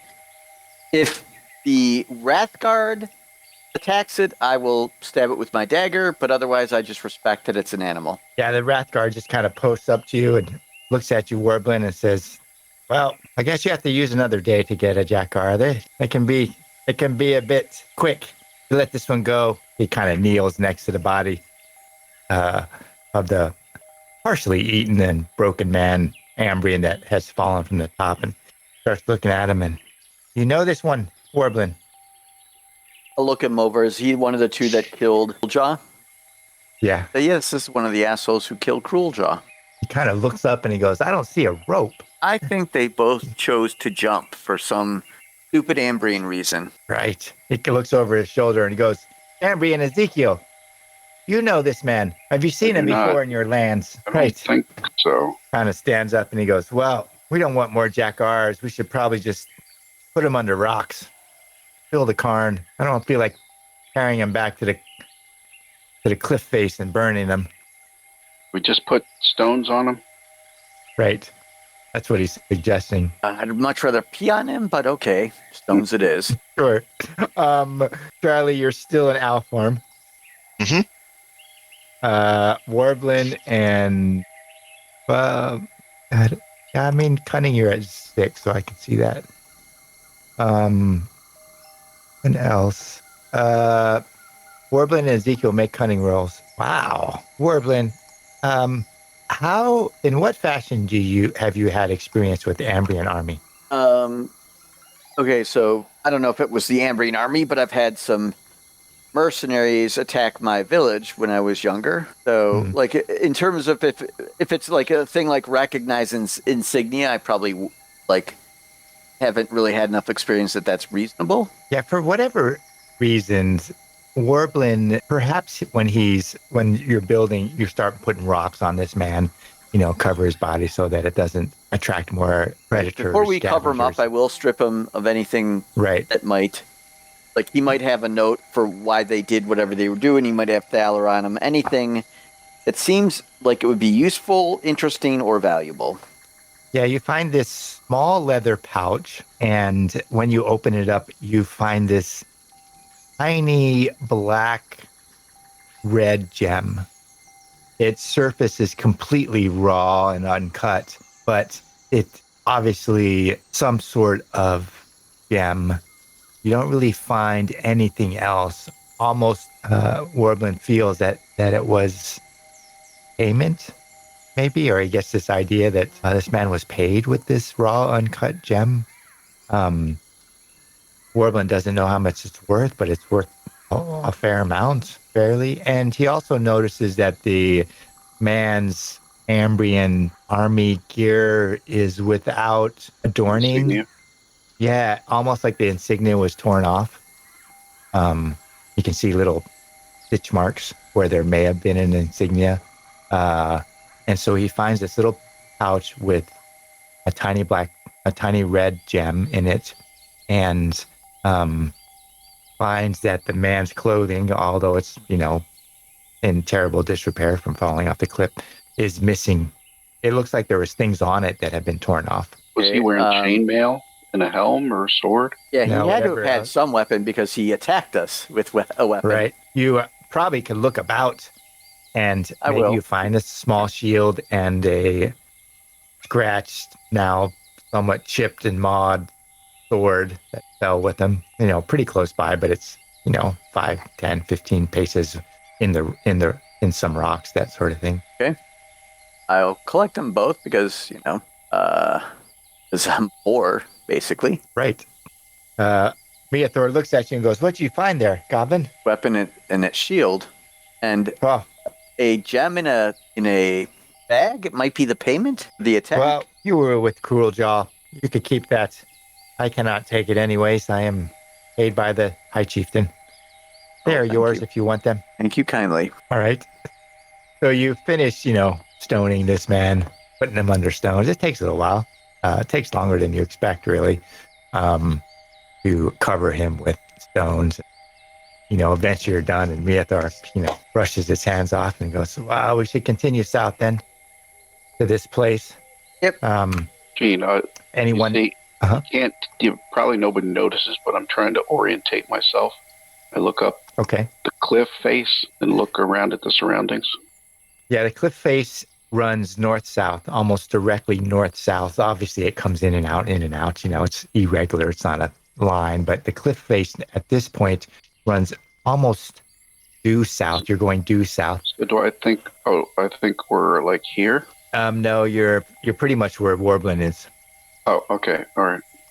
You got to look at the key. The map is not normal up this north. Right, It's like a weird offset. Yeah. So you got about 35 minutes or so to go the rest of the way to where Warbleen knows the woman rappelled down. After you brick them up, you walk that 35 minutes without anything happening. Warbleen, you come to your marks, and I think Charly comes to his marks too, whatever they were, where you marked out the first part of the woman's trail. Miathar looks down at it and he goes, Goblin, how far did you follow this? Only far enough to make sure it kept going. Right then, you were leading the way from here? Sure. I will Okay. lead the way. I'll warn everybody, this woman is cunning, so keep your eyes open, expect an ambush. If she thinks she's being followed, she'll probably leave some traps, so watch your feet. Okay. Charly, roll a vigilance at advantage. I assume you're flying? Yeah, let's see how little I see. I am paying no attention. Some impulsivity has taken your fancy as a bird. You're dipping more into being an owl. You're completely unaware. Birds are supposed to be really, really good at mimicking sounds. So I'm spending more time trying to figure out how to say current swear words as an owl than I am anything else going on. And then you see a mouse. Mouse. Like, I was thinking chipmunks, because chipmunks are damn quick as hell. There you go. Dipping into being an owl too much. Warbleen, Ezekiel, as you see Charly probably skimming around the surface, getting distracted, not paying attention. Warbleen, the trail comes probably another 20 minutes. You're probably right here where the Wrathguard is, and then the trail deviates away from the cliff face and looks like it goes through the open space towards Davakar itself. What does Warbleen do? Well, look to the Wrathguard, indicate where the trail's going, and if the Wrathguard does not provide any insight, off we go. Okay. So you're going to follow the trail across the open space? For a while. Okay. Like at some point, I will tell the Wrathguard when we're when we're far enough away that you think we should return, let me know. Okay. And as we're going, I'm gonna basically take my dagger and make little cuts very small cuts on trees just so I can get my way back easily. Okay. So you get to the edge of Davakar and roll. You have bushcraft. Roll do. vigilant at advantage. Just him. Yeah, because he's leading. Okay. There you go. So you find a trail through there. Probably snap twigs. They're heavy footing. A scrape on a limb or a overturned tree. That sort of thing. A footprint here and there. You follow through Davakar. The trees, they're not completely enclosing, but it's not open space. It's not like being in a pine forest. There is some brush. There is some things, and you begin to smell wood smoke. Neothar probably smells it first and holds up his hand and says, "Goblin, smell that." Nod my head. What's that lit a fire? It's not super dense, right? The forest right here. It's not super dense, but it's not like you can see. I mean, you can still probably Yeah. only see 10 meters and maybe Yeah. 20 meters at best.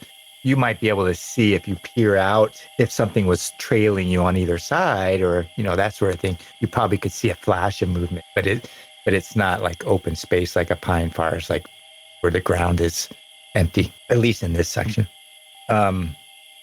What do you do, Warbleen and Ezekiel, Charly? I try to proceed a little Check it out. discreetly. Okay. Yeah, we will discreetly follow Goblin. From tree branch to tree branch. Yee. Oh, I think you start hearing voices.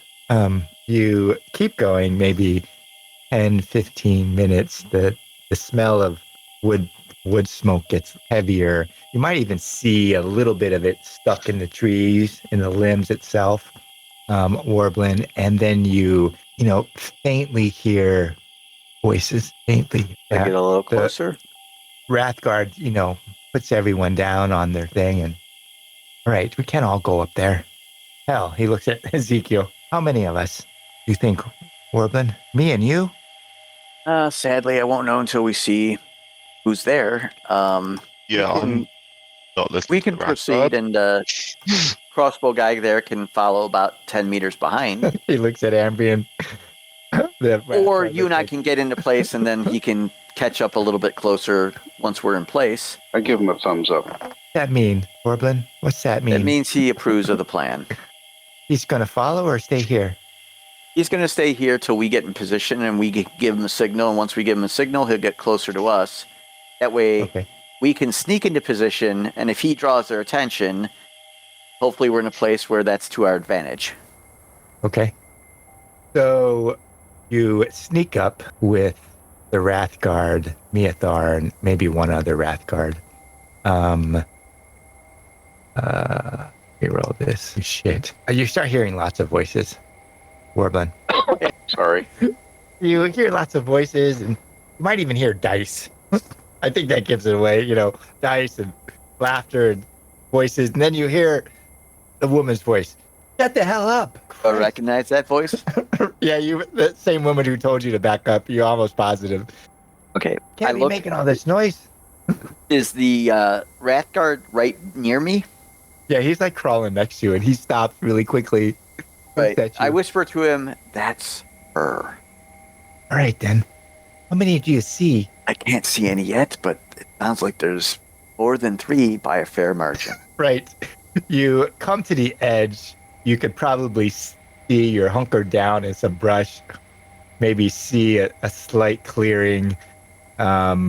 You hear her give an order. Cover up that fire. We're on the move. We have a lead. We're a treasure hunter's friend. Quickly. We got to go south. We got to go north. That's what you said. Get ready your kit. And you hear lots of motion. Charly, are you up in the trees? Yeah, I snuck even closer whilst Right. they were discussing. Okay. Yeah, you fly up Things- in the trees and you're up there with I'm your just- owl. Yeah, I'm really just looking to see if there's a spell that will hit a lot of people at once. There's a lot. There's at least 20. At novice level, not so much. Yeah, You like- see them. Go ahead. Entangling Vine is an awesome spell once you hit a depth because then it does a chain effect. and that is a very useful chain and probably one of the earlier useful chains in the game. But sadly, almost everything that can chain doesn't chain as a novice. Yeah, only having novice powers is a limitation. Oh yeah. I have every power in the game, but none of them are good. So you're Oh, up in that there are tree. some Go good ahead. base levels, but they are what they Yeah. are. There's at least 20 of them. They're spread out in this small little clearing. There's no horses. They're starting to get their kits together. In the center of them is a huge dude, big.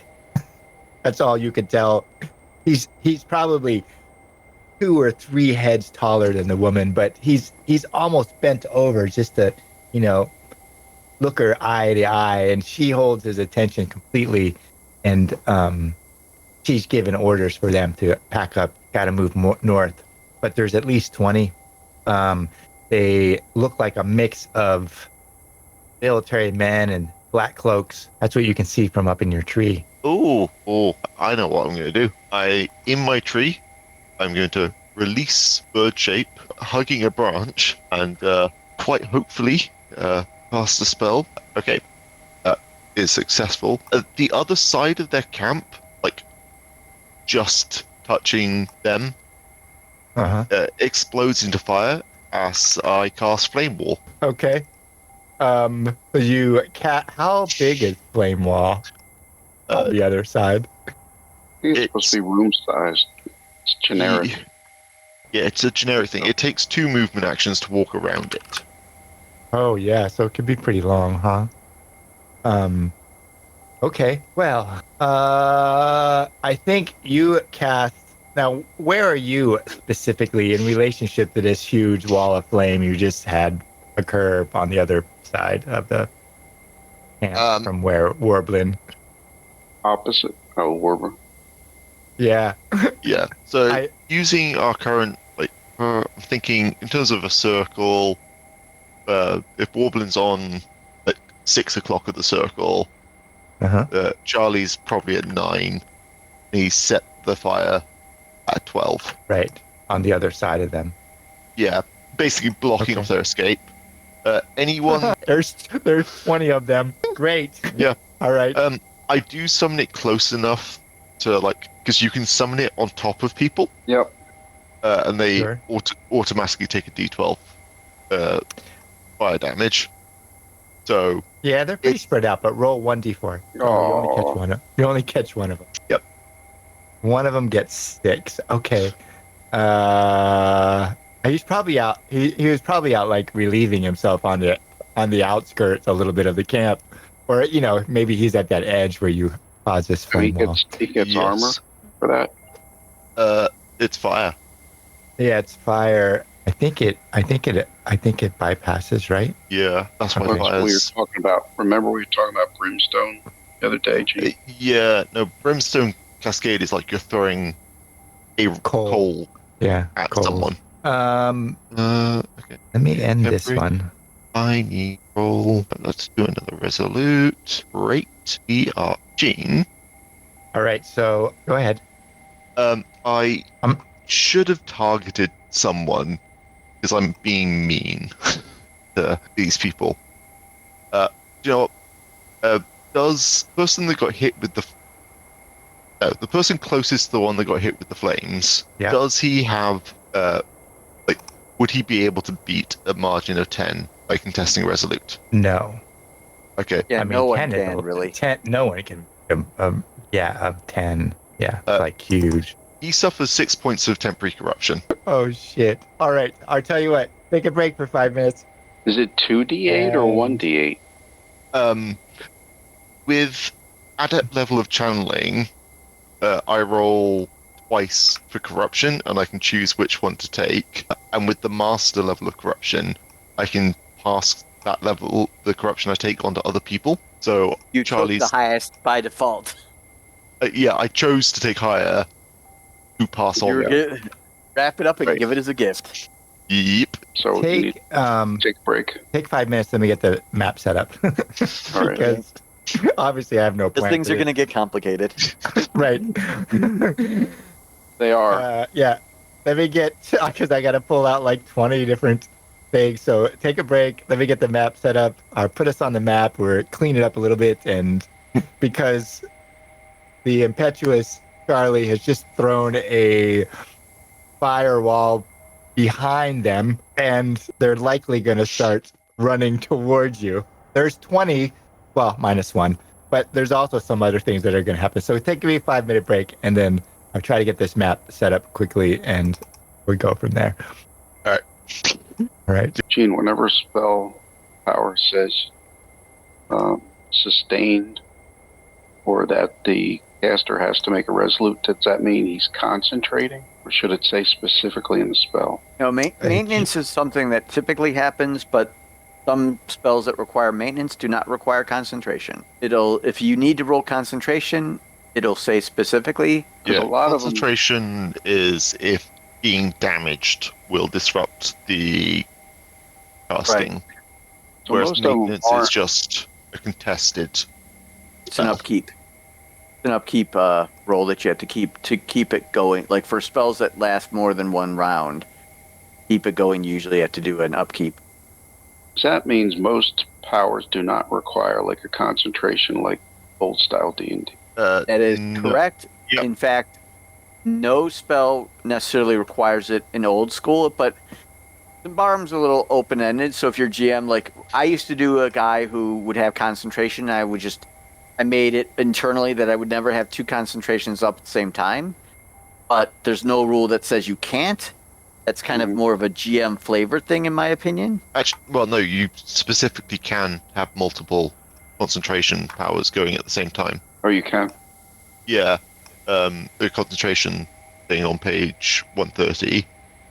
Of the regular book? Yeah, the regular core rulebook that explains how it works. So, if a mystic suffers damage while using power with a potentially ongoing effect, he must make a successful roll against resolute minus damage Stay focused. in order right? to stay focused. Test is made for every attack that hits and for every power that is ongoing at the moment. If you fail any tests, the ongoing effects of all powers are ended. Oh, wow. But that's like the damage after armor and everything. So you like resolve the attack, see how much damage you take, then test your powers. But there's some powers that don't require concentration. Yeah. At all, or they start requiring concentration as you level them. Like if you look at confusion, you have adept level, you don't need to concentrate on it. Same thing with Bend Will. The novice level Bend Will requires concentration. The adept level ceases to require Does not, concentration. Right. I'm going to have to play these NPCs. That's all I have to say at this point. I have reread Flame Wall. I've realized a slight mistake in my original action. I need to be over here because it's summoned from your melee from your position. Okay. It's got to be close to you. All right, everyone on the map. I will explain it here in a second. Everyone back? I think. Yep. Yes. So, Warbleen and the Wrathguard Meathor are here in the bushes. Ezekiel is about a movement action, 30 feet or so further back, with the other 3 Wrathguard in the brush, further out where they can't be seen. Charly and the Owl are here past this wall of flame that shows in red. Before Warbleen and the Wrathguard Meathor is this large group of Ambrians of mixed whatever. Some look like they're archers. A lot of them have shields and armor, swords and armor. Some look like black cloaks. Some look like, mercenaries. There's a variety of these 20.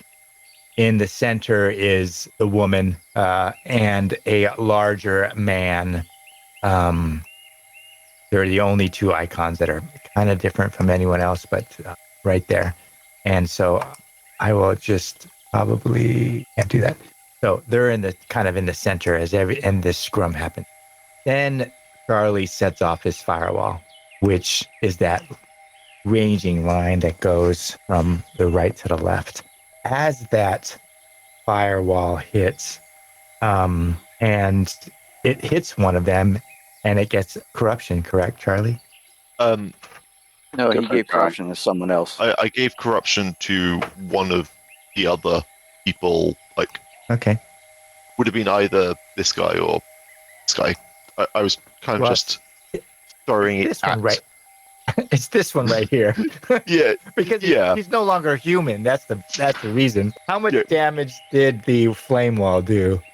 the flame wall did 6 damage. 6. Okay, so this guy is on fire and he's taking 6 damage. He gives this corruption to some other form. He throws it out there, and that's just way too much for that body to hold. And it blossoms into an abomination. Nice. I mean, we have a chance in this fight. Right. And what happens is the woman just yelled out, like, what the fuck? Who started that fire? And then it's obvious that it's a conflagrant. Like, it's this flame wall, they can't get around it. And it's rapidly going to move. She has no idea. And it doesn't seem like to Charlie, who is in the trees, or even Warbleen and the Wrathguard Miathar, that they have any idea of what the hell's going on. And then in their midst, in this kind of suddenly a Blightborn human is born. And we're going to go to initiative. I'm not going to put all these guys on initiative because that's just impossible, really. I'm just going to put her on initiative. And you guys and one Wrathguard. Represent the rest. Right. And you guys on your own initiative, because there's just no way that I could do that. And they got 100. their initiative. So, oops, I took her off by mistake. So let's put the initiative up. I'm going to put their abomination on initiative too. That would make sense. Yeah. of the thing. So I got to put Ezekiel on. Let me put Ezekiel on. And we're just going to go to flat rounds. I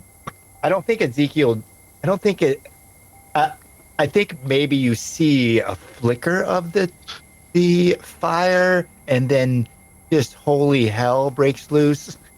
I don't know if Ezekiel can really see what the hell's going on.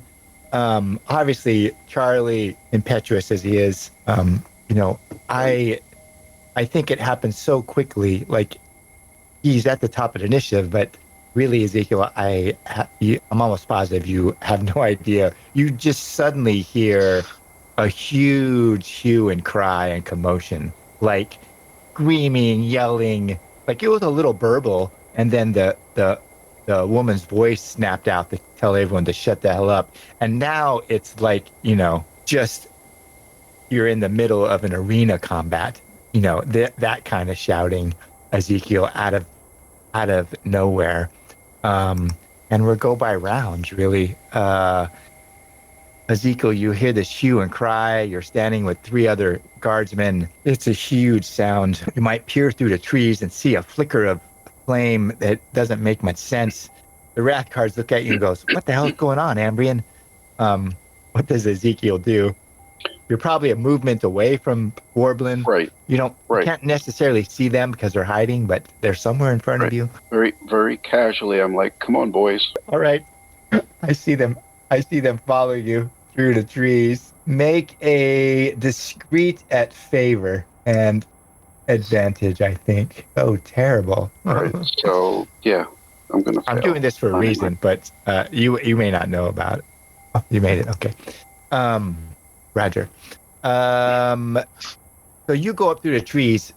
You probably catch sight of Miathar, which is that one right next to Thing, and you look out through the trees. You see this huge wall of flame tracing across this meadow in the trees. It's starting to light the crown on fire. And it's absolute mayhem as you look out there. You see a lot of Ambrians, lots. I don't think you really can see anyone specific, really, because it's just absolute commotion. What does Ezekiel, as he reaches the edge? Right, he casts Draining glyph, Okay. and I just randomly picked one, so I'll start with that one, and I failed. Just overwhelming. Ezekiel, like it. No one's gonna see it anyways. Maybe you throw it out there and you realize at the last moment that you hear the woman's voice ring out, "Run!" I mean, draining glyph does. Yeah, it does everyone. Right. Right. Yeah, I know, but I thought I'm supposed to succeed, or does it automatically? Mm-mm. It's a separate test for every target. He still has to But- cast it though, right? Oh, He- yeah. So that would be the resolute, like a resolute Right. test. Right. He failed his. Oh, he No, he did. he so failed his resolute test anyways.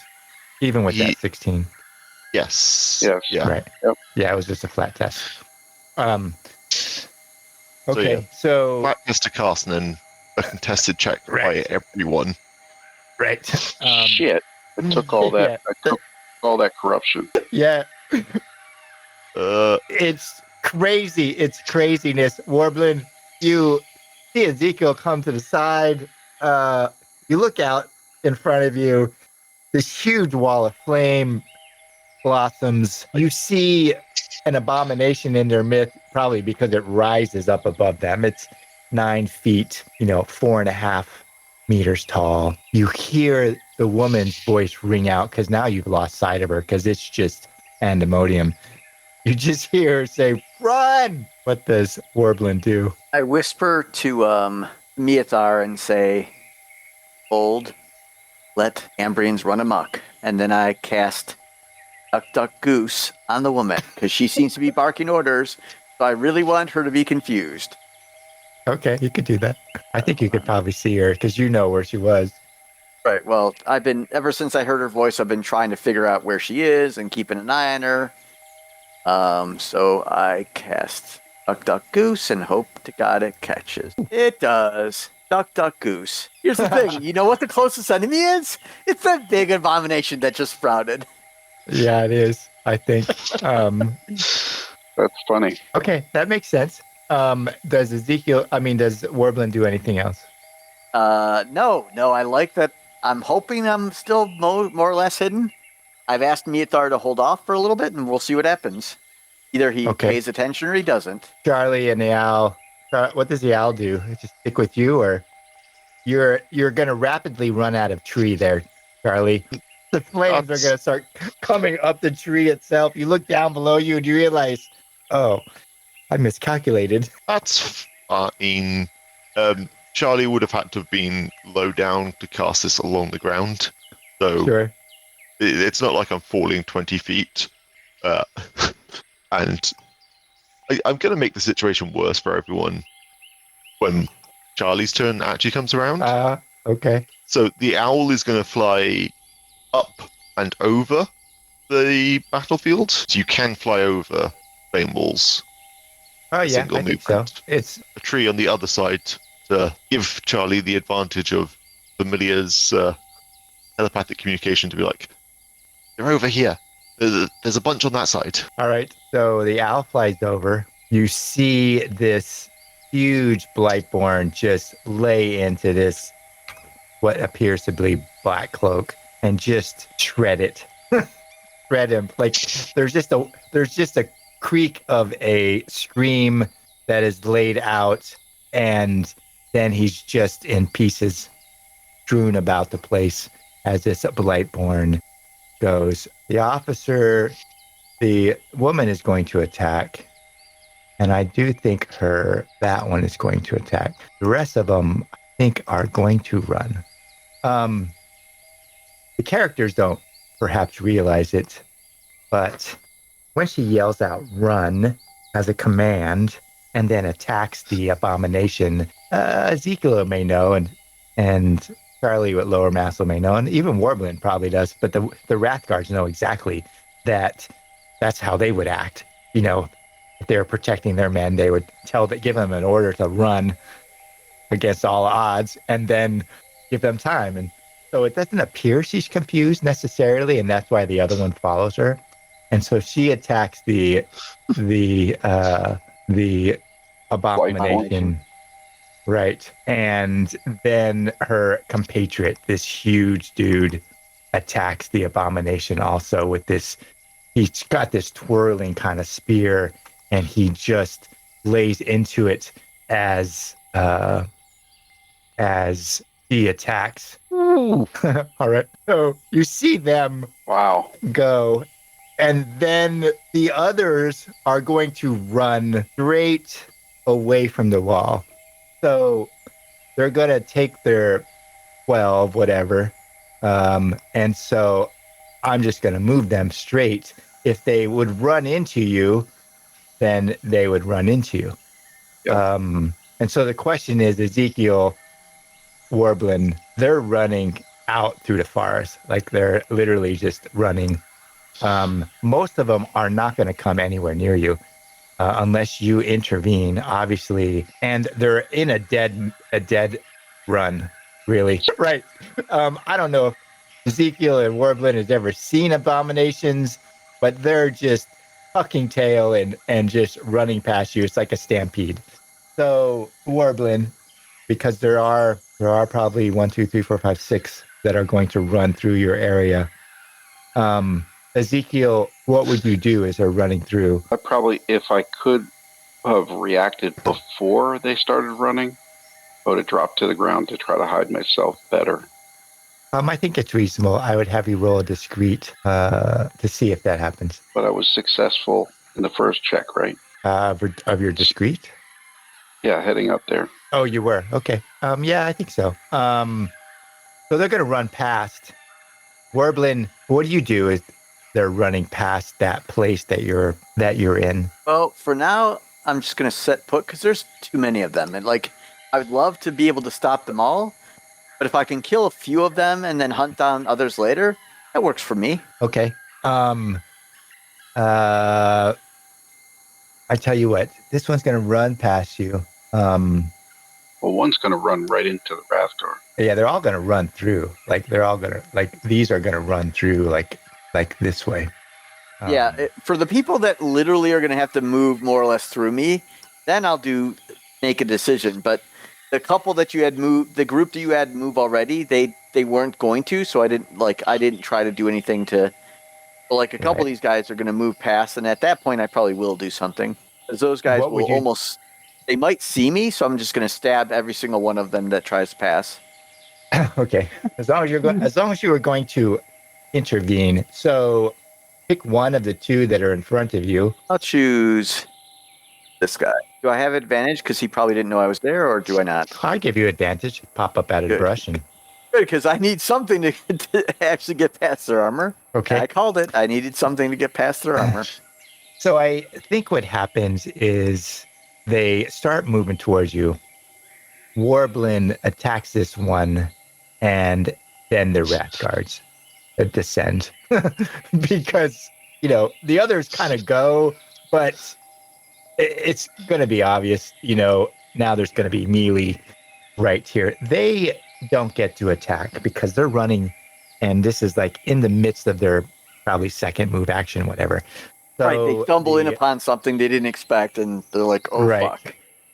And so I think the Wrath Guards will, attack with their axes. So let me at least take this one off, do their attacks reasonably. Right, that's not a good start. Yeah, you want them to whittle it down, Joe, but that doesn't work. All right. Damage too. Come on, Gene. Well, they're caught off guard, they're like, oh, crap. Yeah.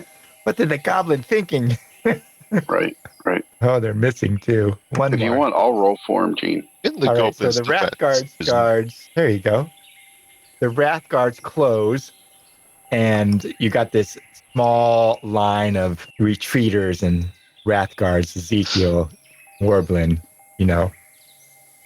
across the meadow is the woman and this big man and this dude who takes his move action and gets out of the fire and then pats himself down, like rolls on the ground. I'll probably even put him prone, just because he is on fire. He was on fire. And we will go to Charly. Charly, you got to get out of your tree. You're on the other side of the firewall. And so you probably take your move action to get out of the tree. You're on the other side of the firewall, which is pretty thick. And, what do you do now? Stuck on this other side. I have to do a resolute test to start off with. Yep. Okay, so the firewall is still there. Uh-huh. Then I'm going to be an arsehole and do another spell. Now, how thick is the firewall? It's like a foot thick. Okay. So you can't see You can. Yes, doesn't it? fire. Pretty Oh. Arrows and bolts get burned. What's it called? Is it called firewall? flame. Flame wall. Flame wall. That's why I can't find it. Flame wall. There we go. Novice. Most wide A enough wall of whirling flames Hi. just in front. by most. Kind of your call, Gene. Meter, couple meters. Yeah, I don't think you could see through it. Like if it does 1d12. No, I don't think you. Right. Like it's just a wall of flat Wall of flame. flame. Right. Right, Of whirling flames. right. All right. Impulsivity gets Charlie every time. Yeah. I think it's hilarious. Completely unexpected. Making the GM work for his money. Okay. Well, Charlie will make his life easier and theoretically put himself in a lot of danger. I'm going to drop the flame ball so I can see the enemies. Okay. Yeah, you could do that as a free action. Yep. Okay. And try and cast another spell. Okay. And let's give you the fun. This guy or this guy? The guy I've targeted, he takes 8 points of temporary corruption. Ouch. Which one? The one I've got targeted. Oh my god. Well, let me draw where the fire is. So there's still fire I wasn't here. casting flame ball. I know. But you're in the forest. Some would still so- burn you. Yeah, some of it's still burning, I think. Yeah. So you're going to give him. I cast Draining Glyph just to get some corruption to throw at someone.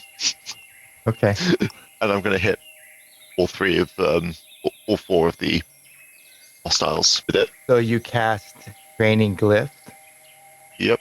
Which is Sure. resolute, contested by strong. Okay. And you gave him, how much corruption did you give him? 8. 8. 8. God help us. Oh, well, he hits his threshold. Oh, damn Whoa. it. Whoops. Okay, you're going to roll your Draining Glyph?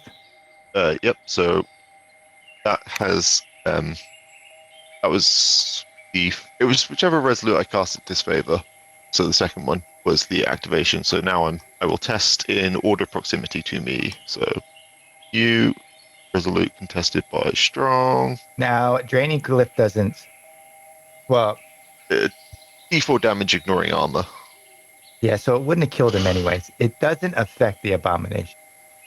Did it not?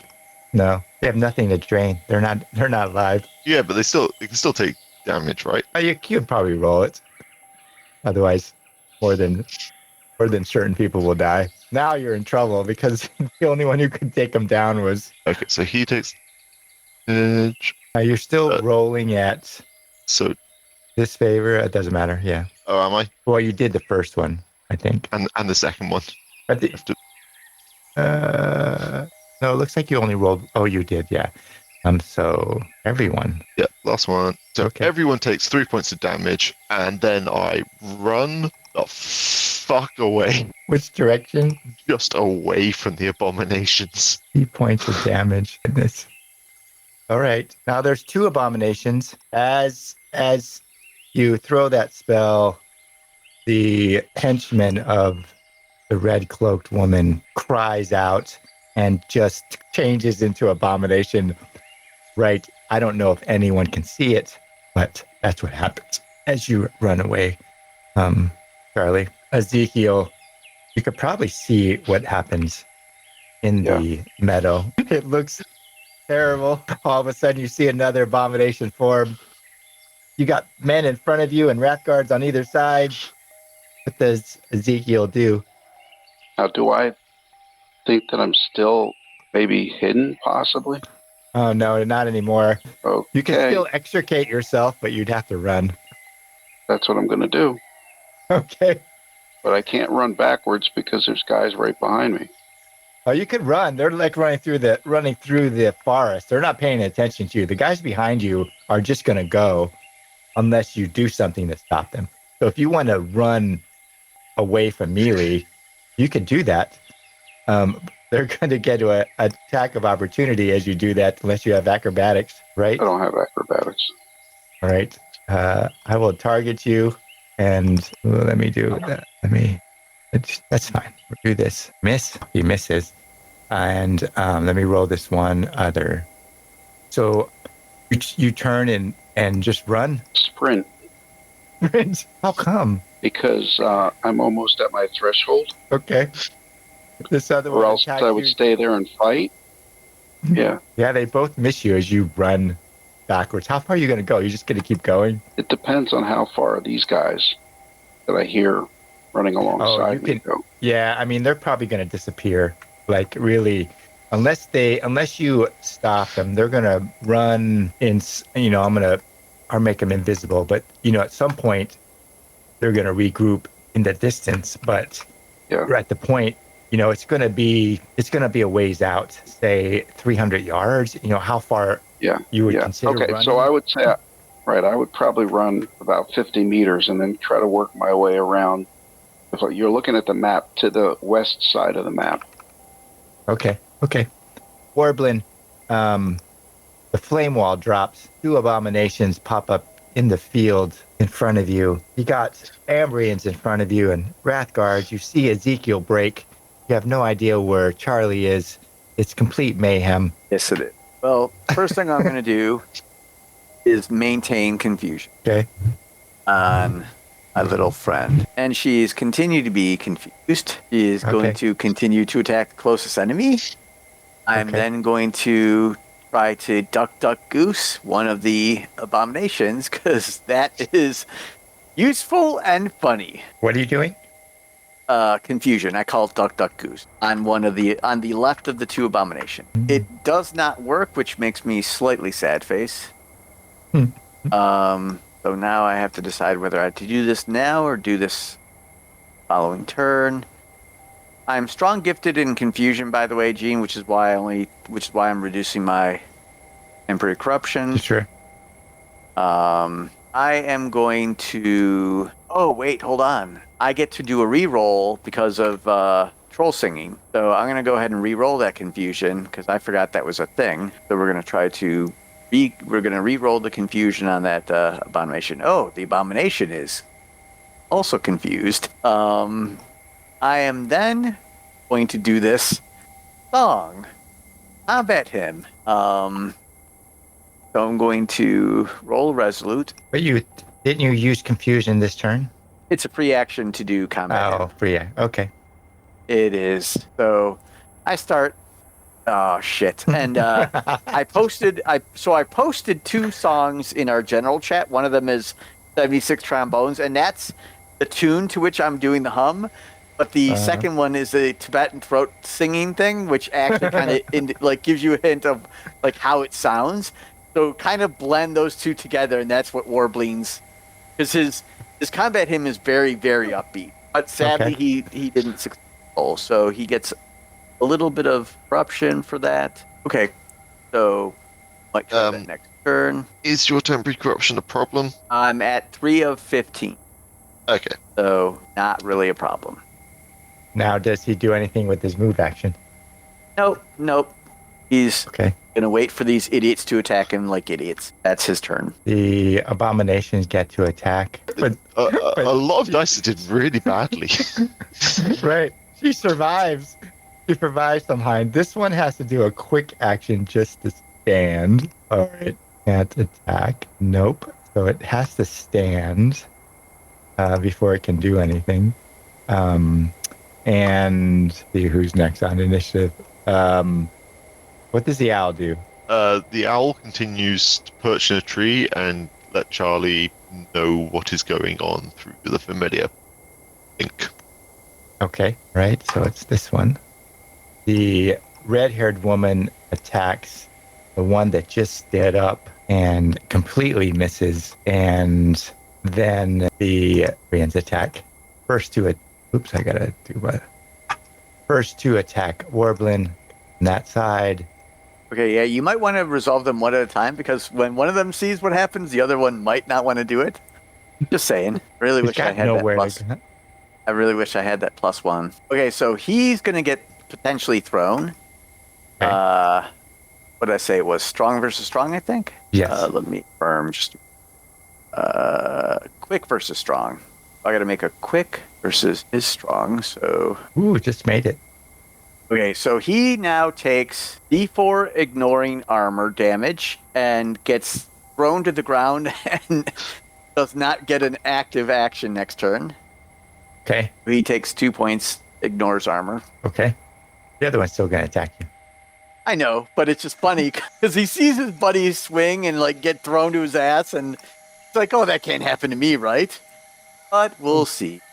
I'm built different. I'll be fine. It can happen to him. This little goblin throwing people around. He does get thrown to the ground. Takes 4 damage, ignores armor though. So they're both prone. They're both prone. They can both try to stand up because they started next to me. Okay. Yeah, I can do that. I mean, it's only fair. It doesn't say they lose their actions, all of them. They just lose their active actions, so their combat actions, basically. But one of them doesn't go prone, or he stands back up. Right. What does Charly just keep running? No, because I know that, well, to a degree. I'm taking a leaf out of Ezekiel's book and peeling around. Okay. Going for the flank. Well, also I'm running in the opposite direction from you guys with an abomination between us. I don't want that. Right, because if the abomination comes after you, we can't catch it. You want to get as far as possible. Yeah, so I'm going to stick Okay. into the tree cover, move like that. Okay. Do I also... I mean, the draining glyph stays... Yeah, the effect lasts until I fail a resolute test or lose concentration, so Right. we'll do a resolute. Okay, glyph's gone. Do I want... No, I don't want to. That Yes, would please just... don't give us another abomination to chew on our brains. 1 or 2 is good. Any more than that is bad. I mean, there's nothing that says I can't give the corruption to an abomination. Actually, I did think it said you can't, but I could be wrong. It's been a while. Yeah, they can't. They're already fully corrupt. I don't think they have even a corruption score. It says not applicable. I don't think you Actually, can right. feed it to it. Yeah, because it can't take any. But you can continue to pump corruption into creatures up to infinity,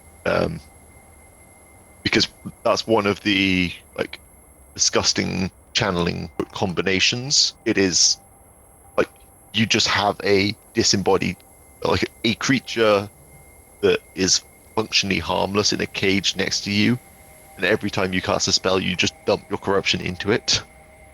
Yeah, it does I say think it that can't kind be of breaks negatively affected. Right. Yeah, the problem is relatively innocuous creatures that become abominations are no longer innocuous. I think the option I saw was an undead's head. Oh, So like, in some form or something?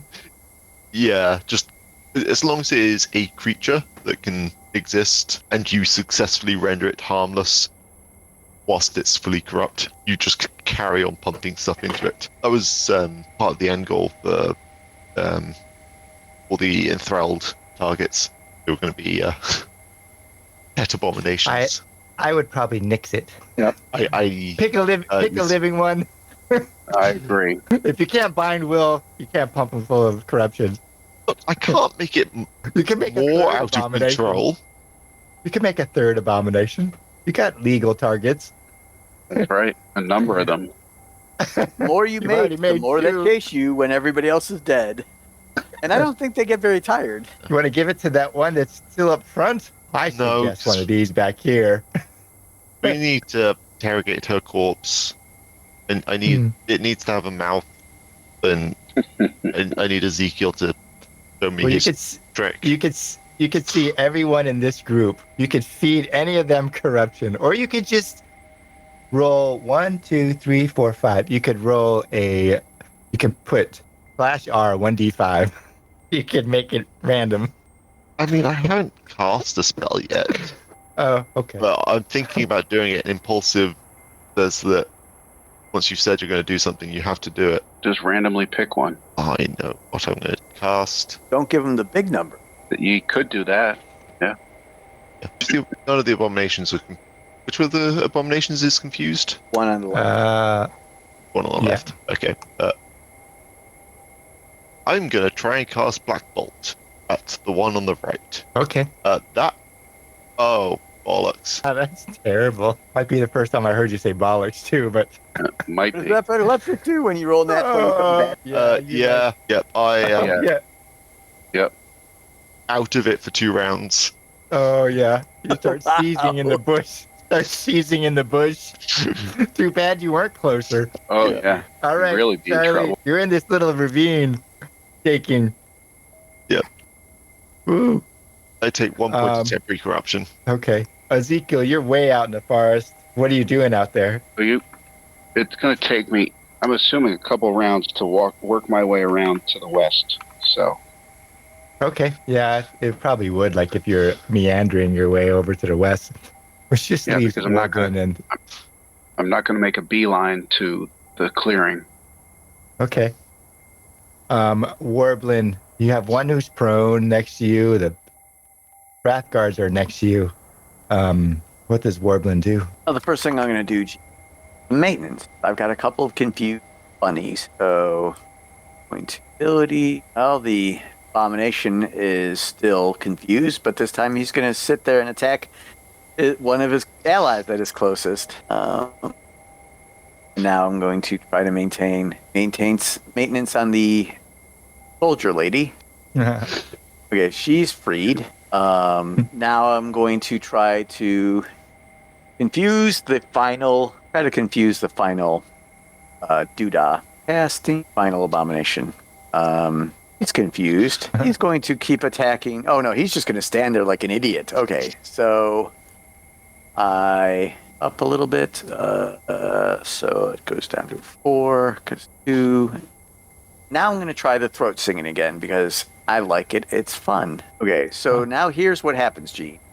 Everybody that's an ally of mine, which is all the Wrathguards in my standard team and the owl, all get +1 quick, +1 tough, strong, and +1 accuracy while the song's in effect. I also get those bonuses. Okay, so what's going to happen? The Blightborn don't really do much. Well, maybe this one attacks this one. So he can only attack his enemies, right? Because that's all he does. Just that. No, the guy on the left attacks his closest ally. The chick is no longer controlled. The guy but they don't have any the guy that you just killed does nothing. What's that? They don't have any free actions when they're confused. I don't think so. Don't think so? No. I mean, it says they're supposed to attack. It doesn't say, doesn't say with what and how, but it also doesn't say they can necessarily, I would say reaction, if it's a reaction to attack a person who's leaving, I don't know, because they're supposed to attack that person or attack the nearest whatever. So, but the problem is that guy was supposed to attack an ally anyway, not an enemy. So he wouldn't qualify if she left. Right. Yeah. So she doesn't know that, but she rolls out, looks around, sees mayhem, can make a quick count, and she bolts in that direction. Really, she just runs wherever west is necessarily away from, makes her 2 movement actions. 1, 2, 3, 4, 5, 6, 7, 8. Right. She just runs as she shakes her head. She rolls in this kind of westerly fashion. The Blightborn human just kind of stands there because he's still in their confusion. He looks up north and sees this scrum, but can make a quick count that there's only 1 dead there, but there's only a couple other men, so the rest of her men may probably have escaped, and she runs, this direction off the map in that fashion. Gina, you're going to roll a chance for me to run into her? Yeah, you could do that. Not necessarily saying I want to, but roll vigilant. Well, let's see. Wait, let me just ask Bates. Okay. Does Ezekiel see her? How's that? Yeah, that's good. Run into her in the forest. It's unlikely. I mean, it's from cards. Yeah. But So first question is, if Likely I is see it, her, Gene. Huh? if I see her, can I tell if she's wounded? I'm almost positive. The question is, you're going to run into her, or you're going to run into each other. Either one or two things are going to happen. She sees you, you don't see her. You see her, or she doesn't see you, or you see each other. And that's just going to be a vigilant roll. So, roll a vigilant. Or see. Okay. She's Oh, you see each other. wow. Okay. Noted. You probably enter like the same clearing together. Like she comes from one direction, you come from the other direction. You're just standing there together all of a sudden. Yeah. Really what happens is, in the sake of time, is there's no way these guys can defeat the Wrath Guards, to be quite frank. And so I'm gonna roll 1, 2, 3, 4. Let's see. Let's make it a 4. I see the two of them die, and these other 3 right here are taken prison. Surrender. Right.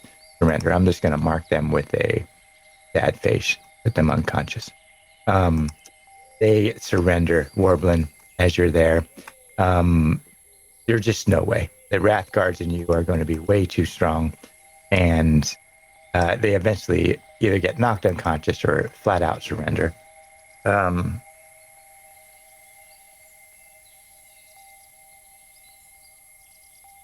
I'm going to do is roll this. Warbleen, you have this Blightborn human under confusion. You have to maintain it every round, right? Yep. So roll 3 times to see if you keep it, or just roll it once, see if you keep it and what it would do. Okay, roll it another time. A round. Roll 1. On the 3rd round, it would get to move, or at the beginning of the 3rd round, these guys would surrender. On the 3rd round, you lose control of the Blightborn, just as the Ambrians are surrendering. Charlie's up by now. Yeah, Charlie. No longer epileptic, I should say, by now. Yeah. Yeah. He wakes up on the ground, foaming at the mouth. In the forest is Ezekial and the assassin Red Cloak. And what we're doing is we're stopping there for today and reconvene right at that spot where the Blightborn human is lost control of, but you've knocked out 2 unconscious and the other one kind of gives up, and they're behind you or whatever as you recognize your Blightborn human, and we will come back and play it from there. What you do with the Blightborn human. Charly wakes up, and Ezekiel is suddenly in the clearing or in the small area where they just, like finding each other in a closet, each within a movement distance of each other, and we'll see how that plays out next time. Okay. Yep. Hope we had fun. Kind of went crazy there at the end. Little bit. Even for first level, even for characters of that lower, like you guys have a lot of skills I have to figure out. But you're not all that squishy. Well, don't forget that we're not starting level characters. This Right. group is higher than the Thursday group. Yeah. And I thought it was funny when I rolled to see how many were there, and I came up with a 20, and then Charlie's flame wall. I'm like, well, what would they do with that? Oh yeah, they would run. And so, and that whole corralled them combat into scene you. was, right, that whole combat scene became crazy because I'm like, fuck.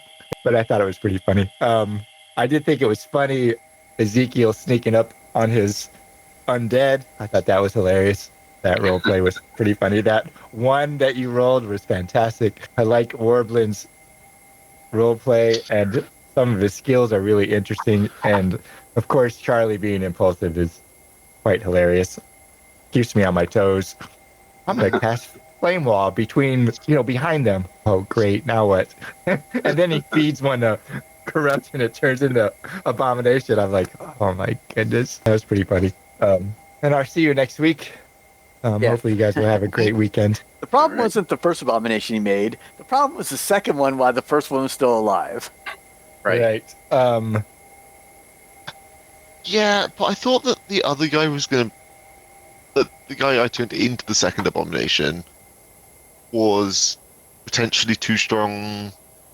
But I appreciate he was a Sadly, really I'm good not sure it matters. anti-abomination. I think it doesn't matter that much. I think he's too strong either in whichever incarnation we have. Probably too strong. Yeah, well, I have confidence we could have dealt with an abomination. I think we probably could have dealt with the, McStabby Pants. Here's the funny thing about McStabby Pants.